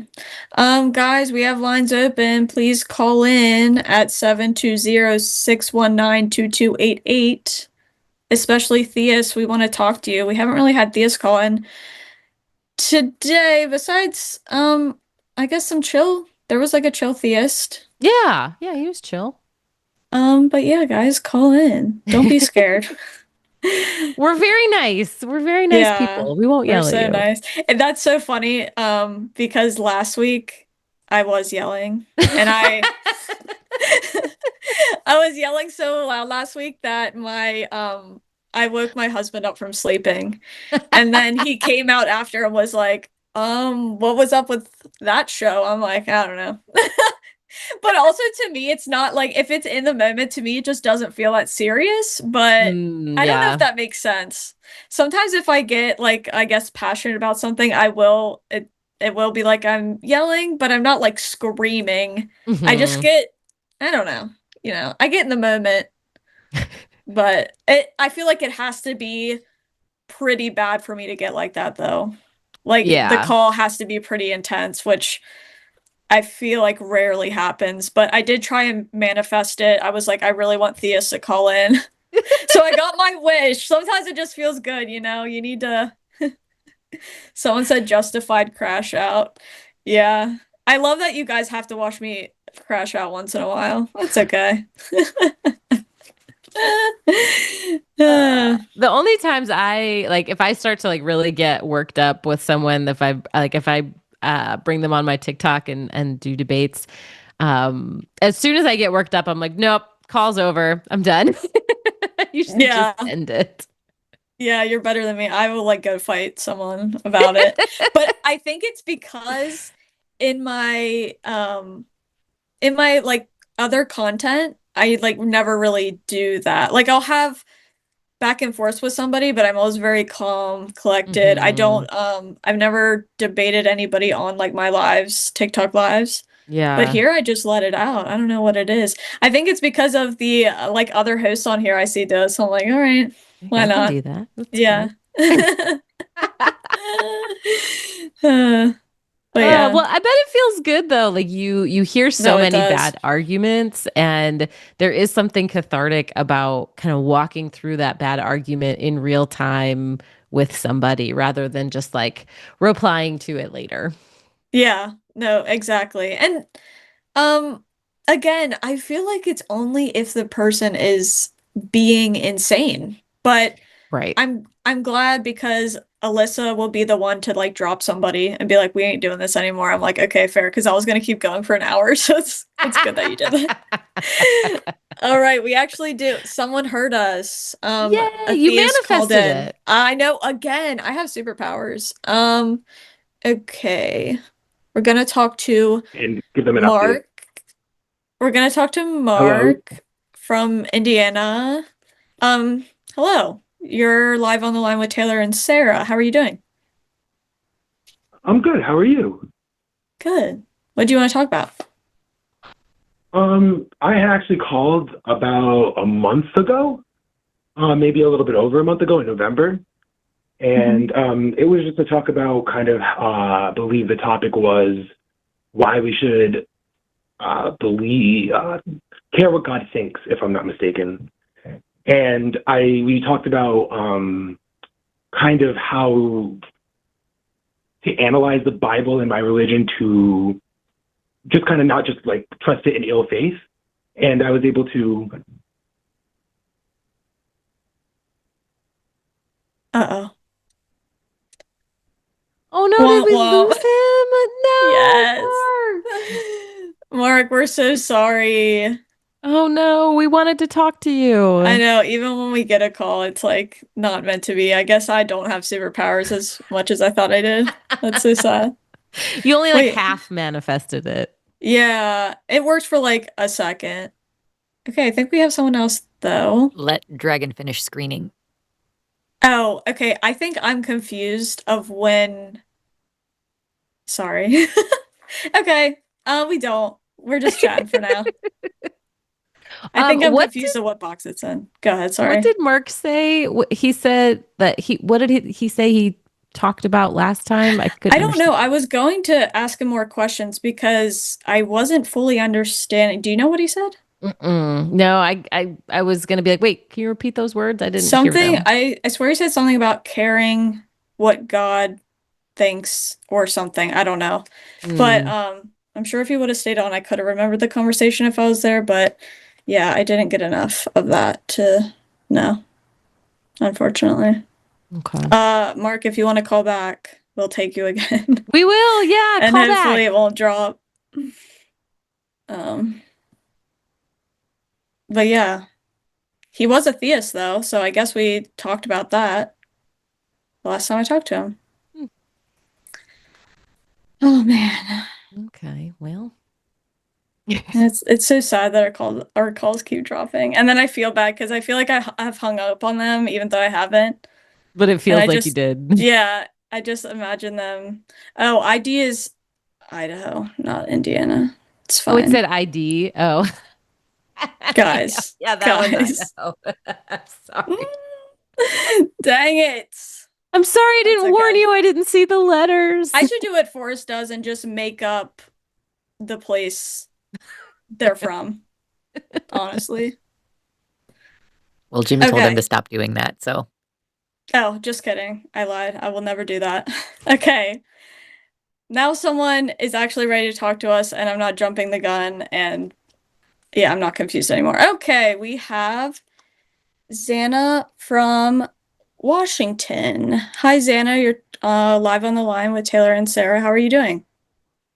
I am good. How are you guys? I've spoken with Sarah before, but never with you, Taylor. So nice to meet you. Hello. What do you want to talk about? Hello.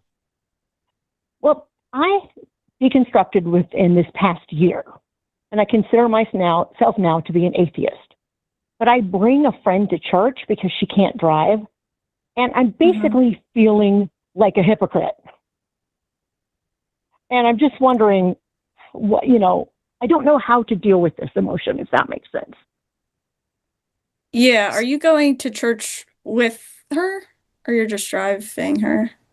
No, I drive her because she lives like 20 minutes away. So I drive her and then I stay, listen to the message, and then I drive her home. Does she know how you feel about Yes. religion? Yes, she does. Mm. Well, I don't think you're being a hypocrite then. I mean, it doesn't sound, you're not, I don't know, trying to convert other people. You're not giving a profession of faith. I think what you're doing is being kind. I mean, the pastor knows even. So yeah. I'm You're not good hiding then. it from anyone.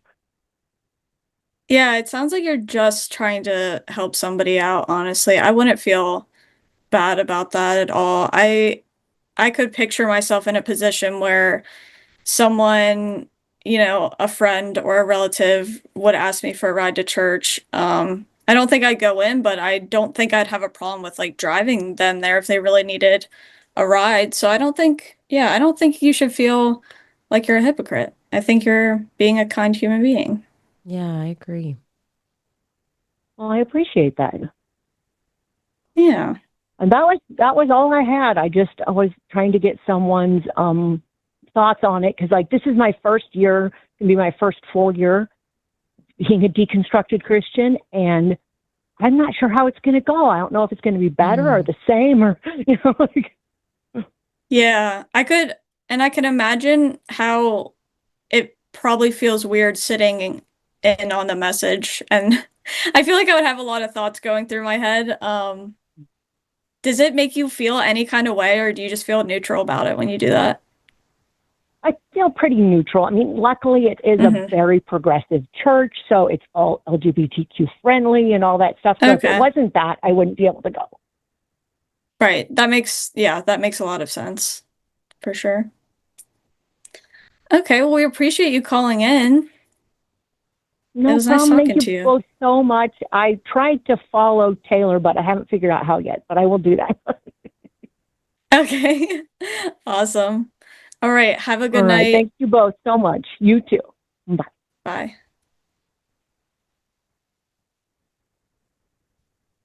Oh. Oh, okay. Yeah, You Xana can was vamp really if you nice. want to. I can what? If you want to vamp and wait for her to get back. Vamp? What Yeah, am I like hearing right? talk and waste time. Oh, okay. What do I want to talk about, guys? Let me think really quickly. I a lot of times think about when the next time is that I'll actually sit in a church and hear some kind of message, because I feel like eventually that day is going to come. And I feel that's kind of cool that Xana, who just called in, can do it so casually and not really, kind of feel neutral about it. And I'm sure the progressive church part helps. But I oftentimes wonder if I would ever get to a position where I would be so comfortable with everything that if someone asked me to go, I would just go to spend time with them. But I think it would really depend on the church's stances. But that's always an interesting thing to me because I had followed an ex-Christian for a long time, and I was surprised to find out that they go to church like during the holidays, and I was like, "Oh." But I don't think I have realized how cultural it is for people. Like it's just what their family does, and it's how they spend time with their family, and it's how they, I guess, get some kind of sense of community.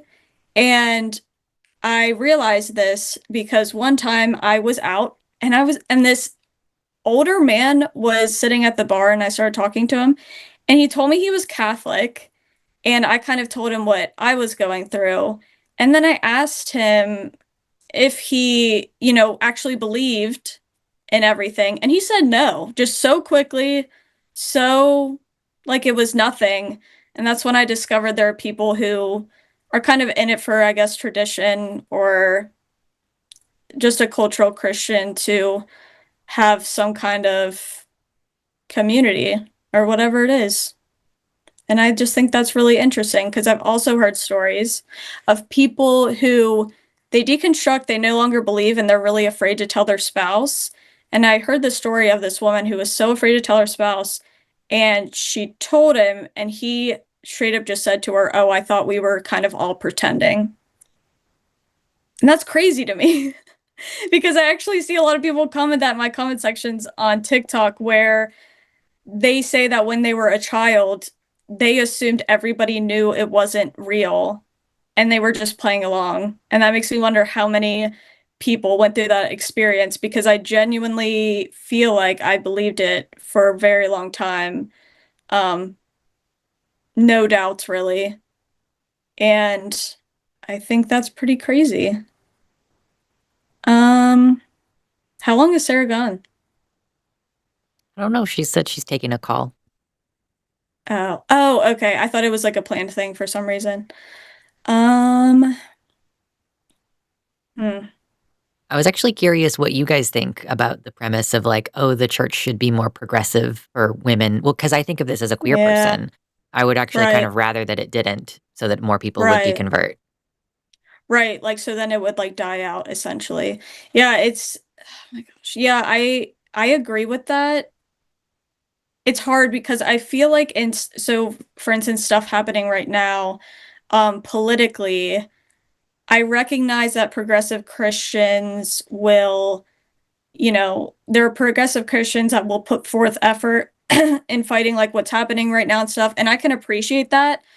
But overall, I do think I agree with you in the way where I kind of wish they would just stay with their rigid stances. And then, I mean, it would suck for like while they're a thing, but I feel like eventually that would die out because we're seeing religion obviously constantly cater to the culture around us to stay relevant. And the first thing I think of is the Mormon Church when just recently, I think this past year, their um they changed their garments. Yeah, their garments to be sleeveless or like a tank top or something. And when I saw that, I had the thought of, yeah, they're definitely doing that so they don't lose members and they stay relevant within society, which kind of sucks because I do wish it would die out. And I also think to myself, how progressive can Christianity really get if it is based on a patriarchal system and everything about it? I personally believe, and this might sound um too whatever, but I personally think even just saying God is masculine or God is a man or God is male or however you want to say it, I even think that is a big issue where that automatically puts men closer to God in that sense. And so I just don't know how far you could go with being progressive with the religion until there's absolutely nothing left. Um, But I find myself, I thought about this before, and I kind of talked about Calvinism earlier, where you just believe everything is predetermined and you think that you can't really make a choice whether you go to heaven or not. Things are just, you're either picked or you're not. And those people, it's interesting because those people actually really make me angry, I think, when I come into contact with them, because they are openly worshiping something I think is really evil, and they admit it's evil. But at the same time, I'm kind of like, at least you're honest with what you're worshiping and what you're dealing with. And so sometimes I feel like I have to respect that. Hmm.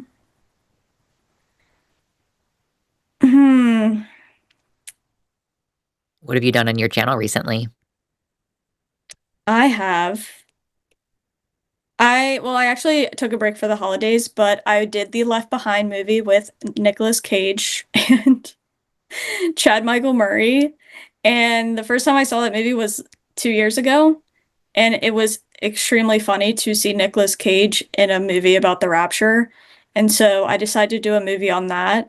And it had me questioning, and Chad Michael Murray was obviously really popular during the early 2000s, and it had me thinking, I really want to know what the actors and actresses felt about the movie and that belief system. And of course, you can just take the role and, be an actor or whatever, especially Nicolas Cage, considering everything he acts in.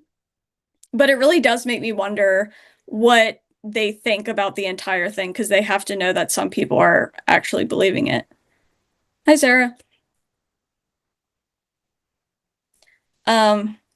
But yeah, recommend that movie. It's a good watch, actually. I feel like it's a comedy at this point. Oh. Okay, we have some calls. Hi, yay, we have calls. Are you ready to take a call? Yes. Okay. All right, we're gonna bring in Jeremy from North Carolina. Hi, Jeremy, you're on the line with Taylor and Sarah. How are you doing? I'm doing well, Taylor and Sarah. How are y'all? Good. Good. What do you want to talk about? I wanted to present 5 reasons to think God exists. Okay. Go for it.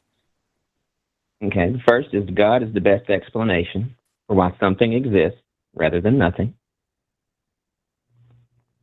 Second reason is that God is the best the second reason is that God is the best explanation for the coming into existence of the universe, roughly 16 billion years ago, give or take a few billion years. That's the second reason. Third reason is that God is the best explanation for the fine-tuning of the initial constants and quantities given at the Big Bang. Fourth reason is that God is the best explanation for the objective moral values and duties we apprehend in the world as moral creatures.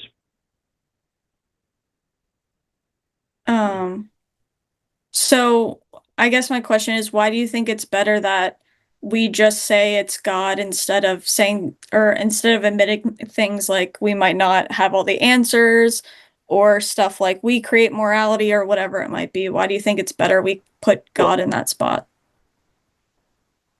Do you have one of the arguments in mind that you might want to specifically touch on?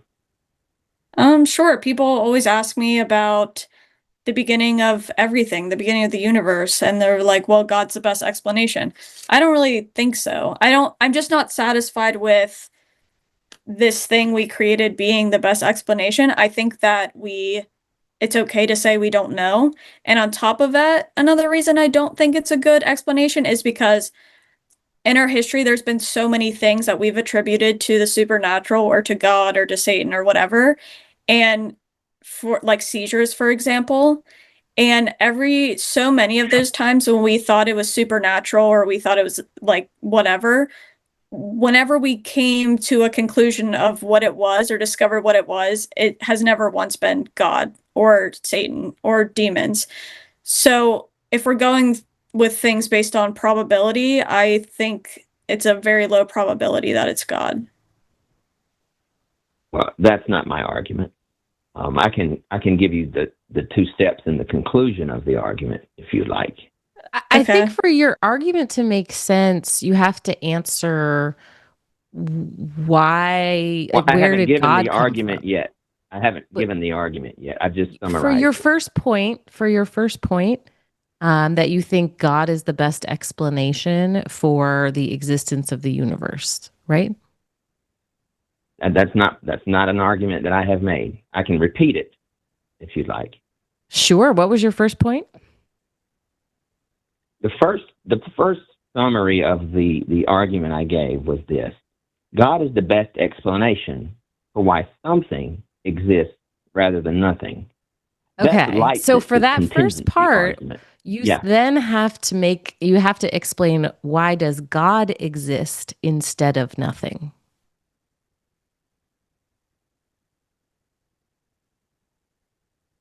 I can give you the argument. I understand what you're saying, but I haven't really given you the argument. I've given you a summary of it. Do you understand what I'm saying? There are 5 Okay, go steps ahead. to the argument, and I can. Well, Okay, the first step is, the first step, and just tell me what you think about this. I mean, this sounds reasonable, doesn't it? Everything that exists has an explanation of its existence, either in the necessity of its own nature or in an external cause. That's the first premise of the argument. I'll repeat it. Everything that exists has an explanation of its existence, either in the necessity of its own nature or in some external cause. Now, that seems reasonable, doesn't it? Do you, to Taylor and Sarah, does that sound reasonable? No. I actually Everything that don't. exists Don't. everything that exists has an explanation of its existence. Jeremy, either I'm gonna have to stop you for a minute, Jeremy. Okay. It sounds Okay. like you have a script that you're wanting to read to us, and I think the first presupposition of this is you need to explain why God exists instead of nothing. I think before you go through your 5 steps, we got to start there. Well, you got to. Well, I'm getting to that step. You got to let me finish the steps, though, right? I mean, I'm getting to that. That's the first step, and there's 5 steps to the argument. You see what I'm saying? So I need to get to step 2 to unpack what you're asking for. I don't think I agree that everything You see what I'm saying? has. I don't think I agree that everything has like a cause. I didn't Yeah, say you lost cause. us. Oh God. An explanation. Like, what I is said- that supposed to mean? I don't really know what that's supposed to mean. Well, when I use the word explanation, I'm using it in the sense that you use the word explanation, or anyone. It's something that explains something. So, for instance, the explanation for why I'm talking to you on the phone right now is because I wanted to give you 5 arguments for the existence of God. That's how I'm using the word explanation. It's nothing. I'm not using it in any way that is not used in the common usage of the English term. So how Everything did that you come exists- to the conclusion that everything must have an explanation? Everything that exists has an explanation of its existence. How do you know? Either in the. How do I know that everything that exists has an explanation? Mhm.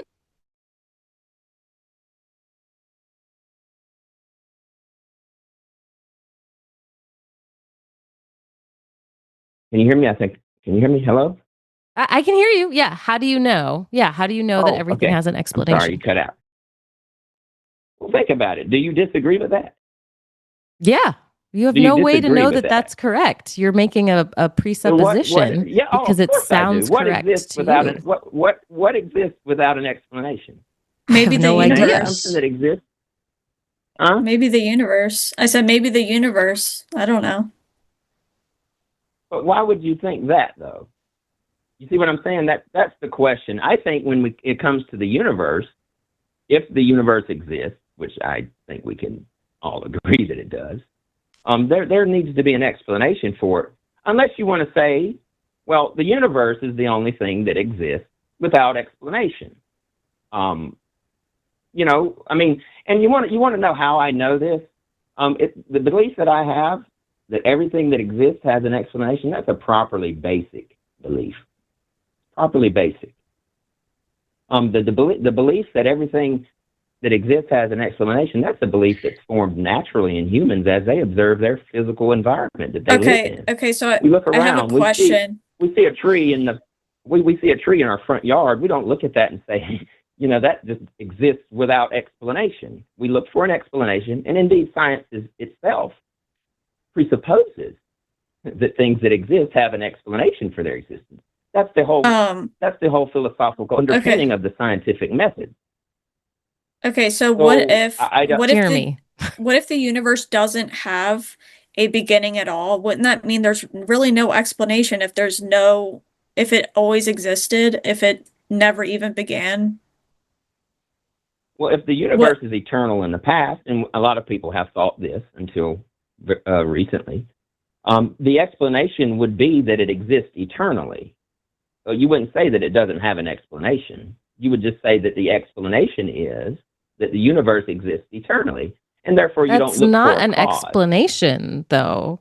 That's maybe a description of a characteristic of the universe, but that doesn't explain what caused it or how it originated or why it exists. You're just describing one of its characteristics. An eternal universe doesn't have a cause. An eternal universe wouldn't have a cause. I agree. And so yeah, why?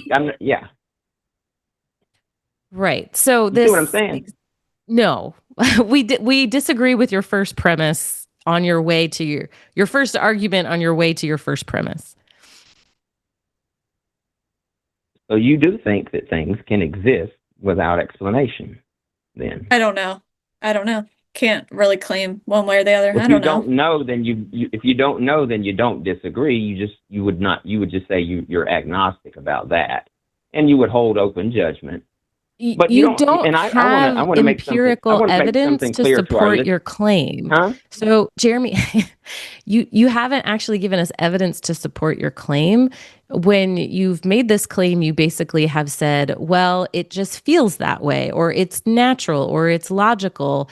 I can't think of an exception, therefore it must be true. But we're asking you, how can you demonstrate that your claim is true? And you haven't been able to do that.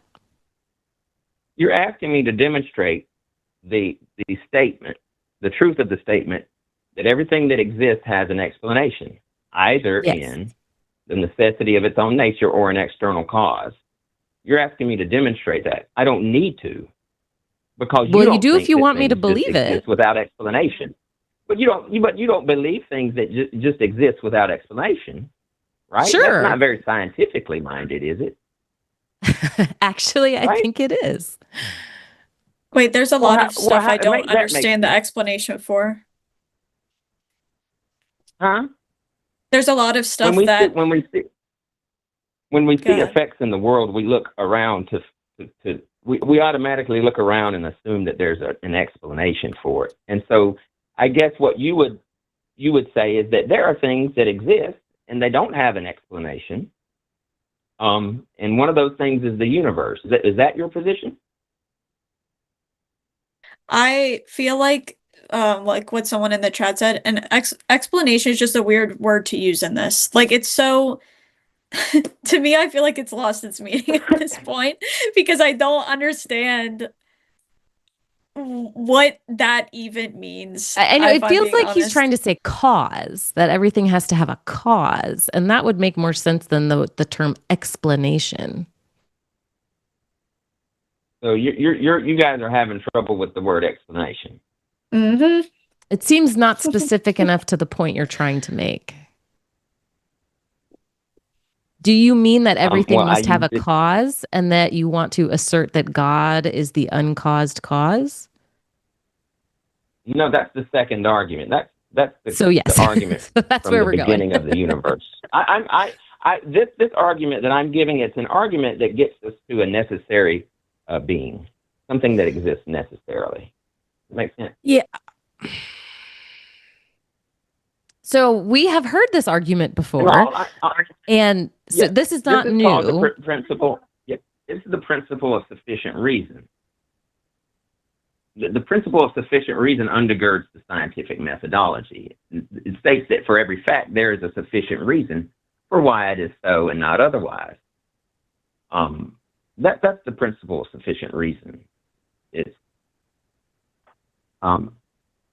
you can't even deny it. If you deny it, it's self-defeating. If someone says some things just exist for no reason at all, well, is there a reason why that is true? If the answer is no, then the claim itself becomes arbitrary. So, if we're going to be rational and have rational it makes beliefs, your claim arbitrary. So again, the very first premise of your argument, you cannot demonstrate to be true. You're just asserting that it's true because you think it's true or it seems logical to you. But that's not actually evidence that demonstrates your claim is true. Well, what would you consider to be evidence for the claim that everything that exists has an explanation? What would that look like? You're making a pretty big, outrageous claim. I don't know if we could even test it. I don't know that you can assert that unless you're able to measure everything. We're talking on the phone, correct? Giving me one example is not evidence. Your claim is about everything. Yeah, everything that exists has an explanation for its existence. You mean a cause? Either in the necessity of its own nature or in some external cause. The sun. I think you might have more success with this argument has an explanation. if you use your own words instead of reading from a script. The sun that gives us warmth and light and heat has an explanation for why it's there and why it is what it is, right? No. I mean, everything that exists. Look around you. Ask yourself the question. Jeremy, do I have an explanation for why these things exist? So you got the look around you argument. Jeremy, if we go by the rant, like a typical definition of explanation, meaning a statement making something clear or understandable, we cannot assert that. There could be things that we cannot understand or that cannot be understood. So that's where I'm confused by this. I think he needs to use the word cause because that's, I think, what he actually means is that everything has a cause. No, I'm using the word explanation. It's and I don't know. Bad word. It's not conveying what you want to convey. So the word, okay. Let's go to another argument. That's tripping you up. Let's go to the second argument. I think it's tripping you up, honey. This talks about the beginning. This talks about the beginning of the universe. Premise 1, everything that begins to exist has a cause. Do you dispute that? I would dispute that the universe has a beginning. I didn't say anything about the universe. I said I know, but that's where you're going, so let's just get there. But don't jump ahead of me, though. Let's follow the premises because can you say it again? Help. Everything that begins to exist has a cause. You would agree with that, surely. Things don't just pop into being from nothing without I don't a cause. know. That could be. Oh my gosh, my camera looks so bad. That could be the case. I don't know. Like how would I know? I just know what's here on Earth. How do you know that everything that comes into being has a cause? How do you know that? Is that your question? Yeah, I know it happens like on this planet in this universe. What about a different universe? I want you to stop and think about your question. When a magician She's asking a pulls good rabbit out of the hat, question, Jeremy, because she understands that your question is asking us to stretch us to the limits of our imagination. And so when we're talking about God, we're going to have to do a little bit of hang on, Jeremy. though, right? Jeremy, you're going to have to let me finish here. So what Taylor is saying is just because she personally cannot think of an example doesn't mean that there isn't one. Right. So the entire world is not limited to what we can imagine. So is it possible that there's something that exists that wasn't caused? I mean, it's possible. We don't know. We don't know all that there is to know, which is why you need No, to that's not the. empirically You're demonstrate your misunderstanding the claims. argument. You're misunderstanding the argument. I You do said think that everything something that exists has a uncaused. beginning is caused, right? Everything that has a Has a beginning has a cause. Has a cause. yes, Right. That's right. right. Okay, Jeremy, Everything that comes into being has a cause. Jeremy, hmm Jeremy. Yeah. Yes, that's And correct. we are disputing that. Okay. Okay, so as Taylor said, we don't know whether that is true for everything. It seems to be true for most things, for a lot of things, but Okay. your question is actually asking at the edge of your imagination. Is it possible that there is something that began that did not have a cause? It's a theoretical question. Maybe there's something that's possible. We don't know. Well, okay. I think I understand. I think I understand the issue. You're thinking that because it's possible that something could come into being without a cause, then you can't really say things that come into being do have a cause. Is that your position? Because it's possible that things don't come into being without a cause. We have You see, no so way to know possibilities, if in other it's words, come cheap. impossible.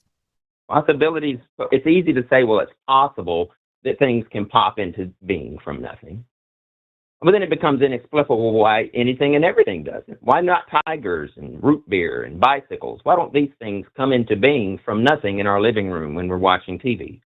Wait, you've made another jump here. When you say from nothing, that doesn't mean without a cause Right. either. Okay, well, you explain to me how something can come into being without a cause and it not be from nothing.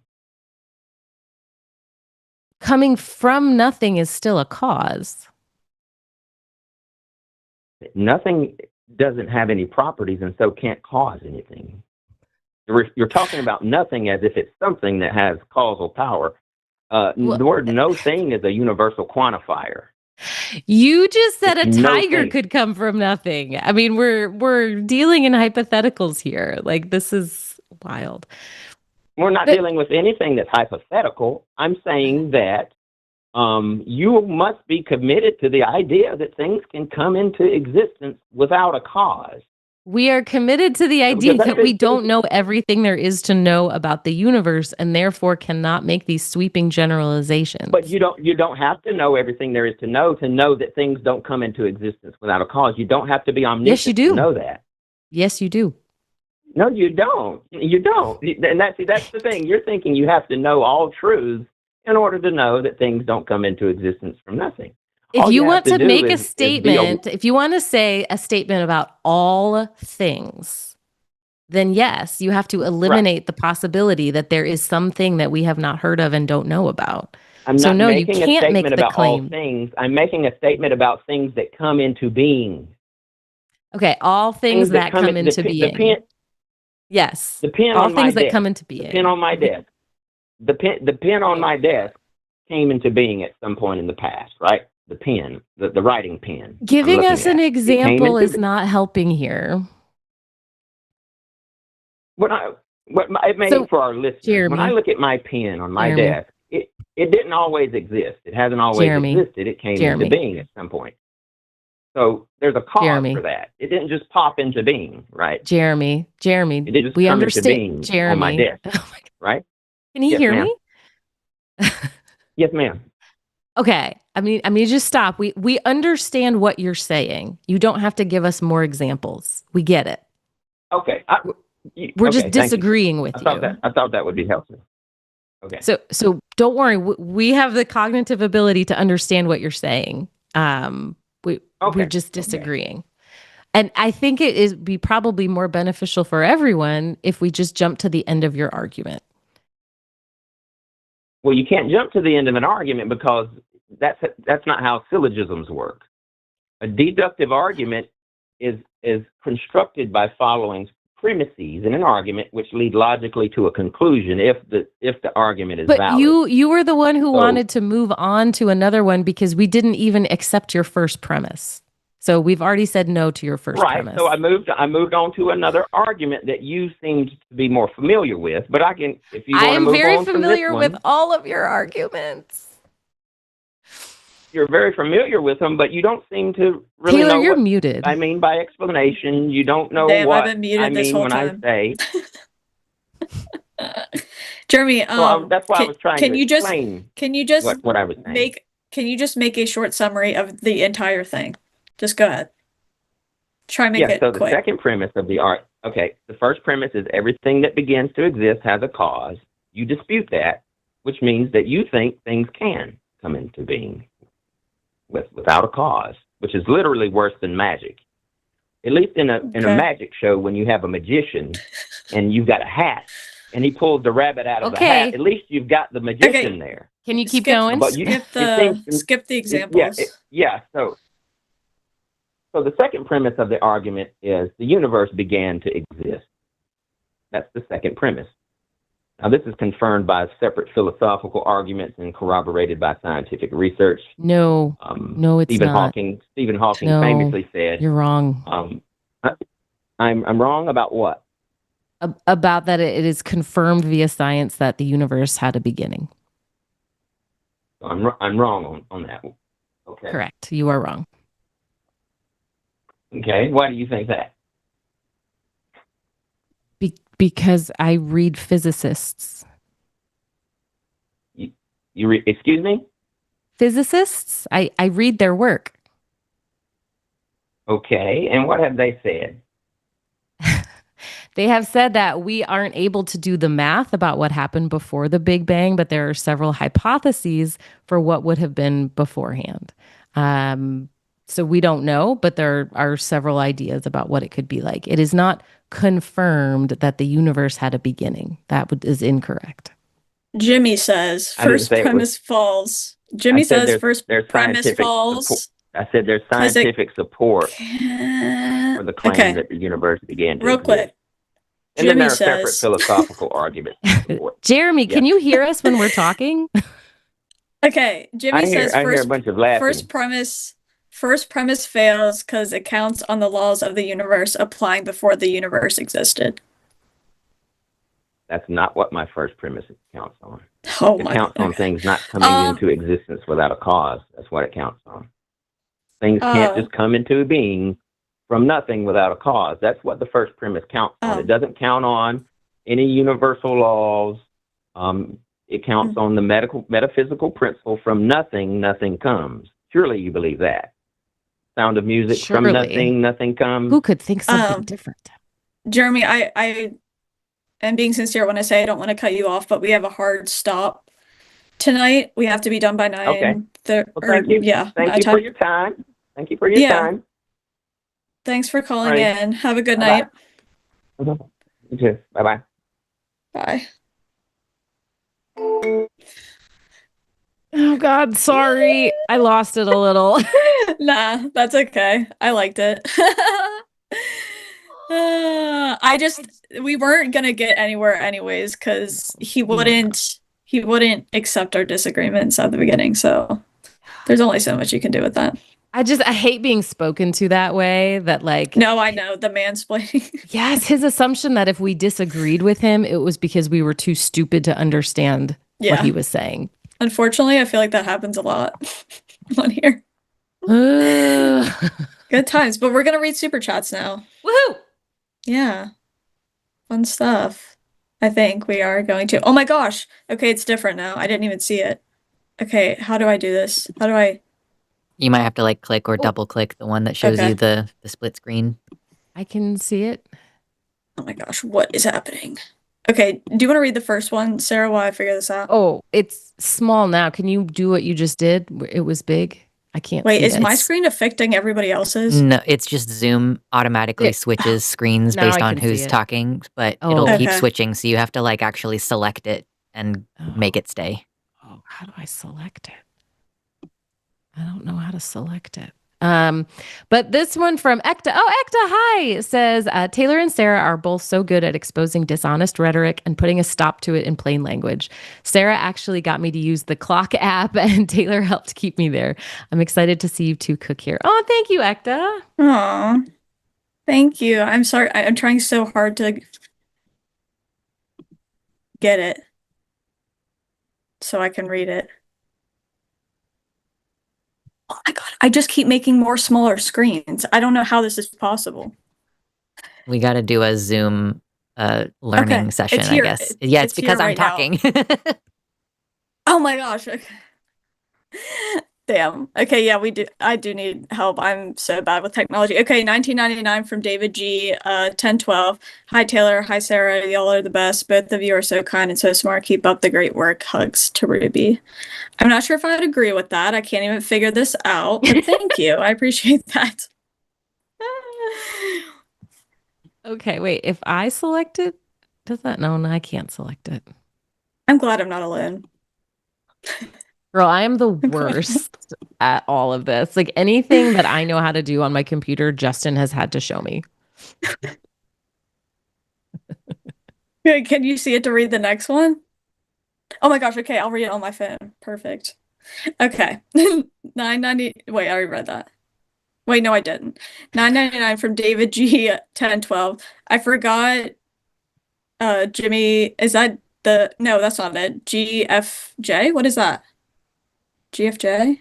Go fuck Jimmy. I don't think that's what they meant to say, but Oh, it could be gay for Justin. is Wait, that something what? that is on Justin? that a Is that a thing? meme for him? That is a thing for Justin, Okay. gay for Justin. Oh. Okay, and Hilux and Jimmy Rocks. Okay, so you're probably right then, I guess, because they said Jimmy Rock. I don't know. Anyways, thank you, David. Man, the struggle is real.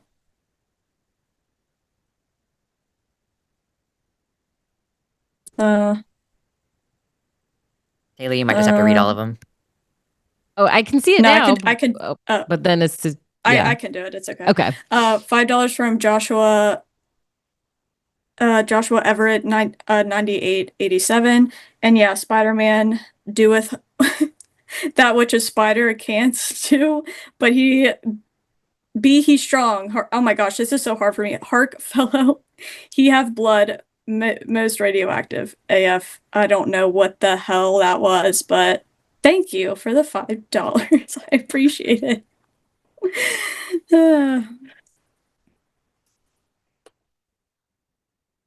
Sorry, it's a little, I think I'm a little behind because I'm doing it off my freaking phone because I have to. I just picked up my phone, so I was like, I could read them if I do it that way, but now it's behind. Oh, crap. We're the worst. Okay. Oh, wait, I can see it. Okay, go ahead. Okay, $10 from Yuri in Orbit. Just want to support two of my favorite hosts for Tuesday show. I'm pleased to see the secular show gives a much needed platform for the sensible and patient people. DATH and smash the patriarchy. What is it's like death? I should know this, but I don't know what that is. Oh, don't apologize to him? Oh, did I get that right? Oh, I don't know. Yeah. Ooh, Yay! cool. Oh, I like that. Nice. Wow. Well, thank you, Yuri. Yeah, thank you. $5 from Dominus Vobiscum. I don't know how to say that. Sarah, oh my gosh, it's so long. I'm so sorry. Believe it or not, there is a plan for humanity and nothing can possibly arrest the working out of that plan.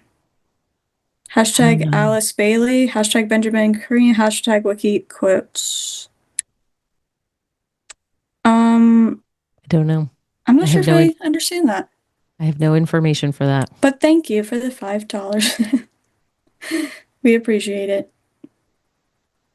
$5 from Lover of Laughs. It's like a religion gets progressive to bide time until they can figure out a way to double down or return to archaic doctrine. Ooh. I'm hopeful that there can still be progressiveness, but what do I know?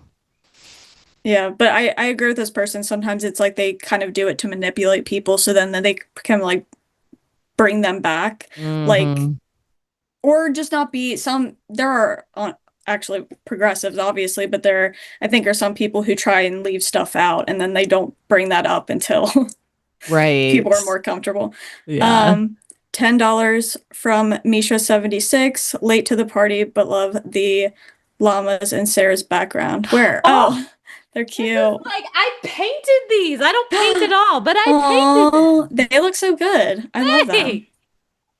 I love their long necks. They're so cute. They're silly. Oops.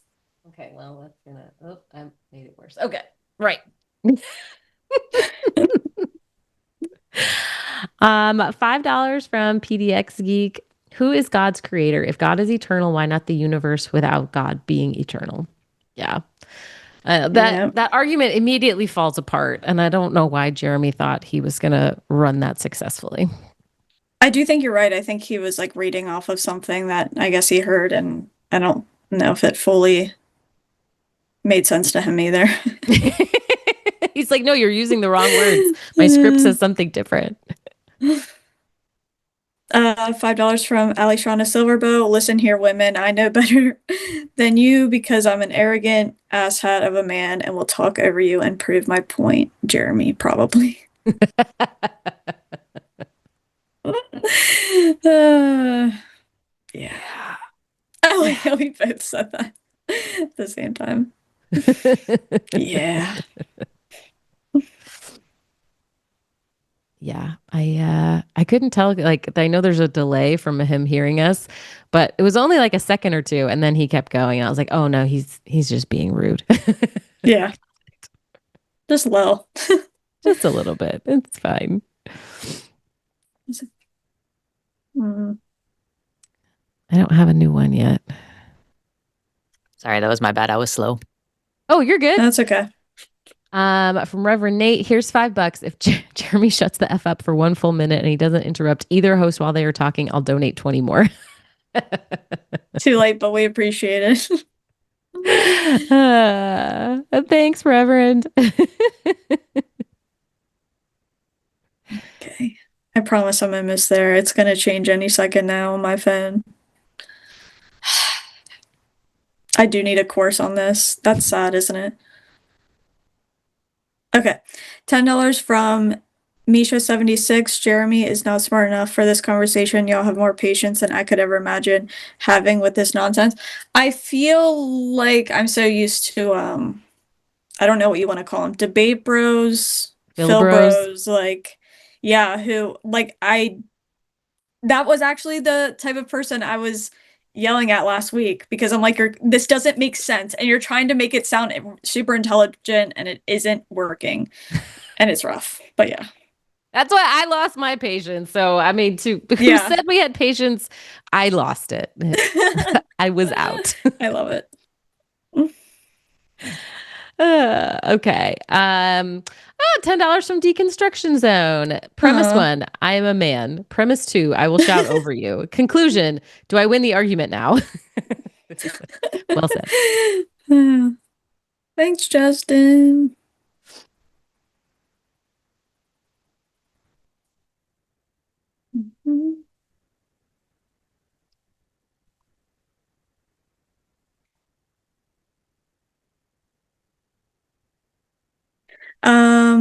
$5 from Sad Tech Geek. Happy to see you on the show, Sarah. I've watched you on Deconstruction Zone with Justin. Oh, nice. Well, yeah, I'm very happy to be here. I knew a bunch of people would already know you. I just knew it.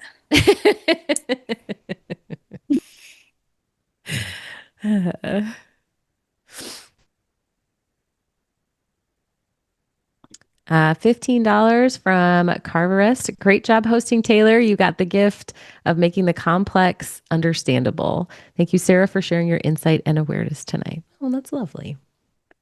I appreciate the compliment about hosting, but I do feel like I've failed once again. But I will keep getting better.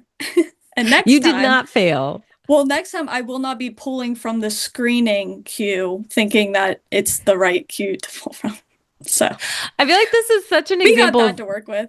Like, this is what we do growing up evangelical, right? Like, you were not perfect, and therefore you feel like you're bad, but you're not. Oh my gosh, bad. you're so right. I need to deconstruct this. Okay. You're actually good. It's okay to not be perfect.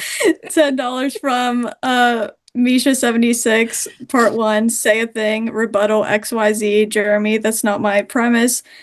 Anyway, repeating part 1, what a more that also happened to me last week, and that's also why I was yelling, because I would state his position, and then he would say, no, that's not my position, and then he would repeat it back with like a couple different words, and I'm like, oh my God. Oh, it's the same thing. Yeah, no, that would have driven me absolutely bananas. Although Yeah, I know some people, like Justin, will have a little thing on his screen and type the premise as the person says it. So then you're held to idea. it. Yeah. $10 from Sapphic Hazard. That was so much extra effort for Kalam, but dumber and with extra redundant steps. Great show, all. Team Lux. Is Kalam the name of the argument? I don't know. I assume. Yeah.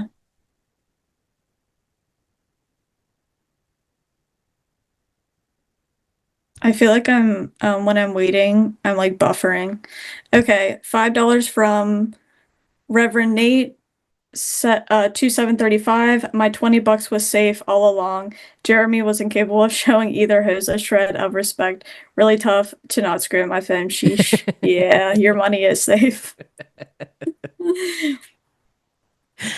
Oh man. And this will be our last one coming up. Okay, cool. All right. $4.99 from Jeffro23. It's wild that these people are so afraid of saying I don't know. It's almost as if they admitted they don't know, their theory crumbles. Yeah, I think that's really difficult about being, especially a Christian, but sometimes maybe being a theist, is that there are things you're supposed to be certain about. And if you say, I don't know, suddenly, it's a problem. Yeah, it's a problem. You're not certain. Yeah. Absolutely. Well, thanks for coming on, Sarah. Yeah, anytime. I had so much fun. I liked having another, I don't know what to call it, deconstructionist. I know those words are kind of cringy, but like ex-Christian, content creator person. It was fun. Nice. Yeah, I had a really good time. Thank you. Yeah. Or are we doing I feel like I'm supposed to be doing something else. Let me check my notes. Is there something you read? Do you have to read something? I feel like you have a thing that you wrote down to read. I'm so close. Oh my gosh, I'm thanking Lux, our producer. I'm thanking our screeners. I'm thanking our mods. Oh my gosh, and Lux even said this before. Thank you to Dragon as well. And I'm sorry that you didn't screen the calls before I just took from it. But yeah, thank you everybody. We really appreciate you. Stick around for calling it now. Stick around for calling it now. You better stick around. Or else. Bye.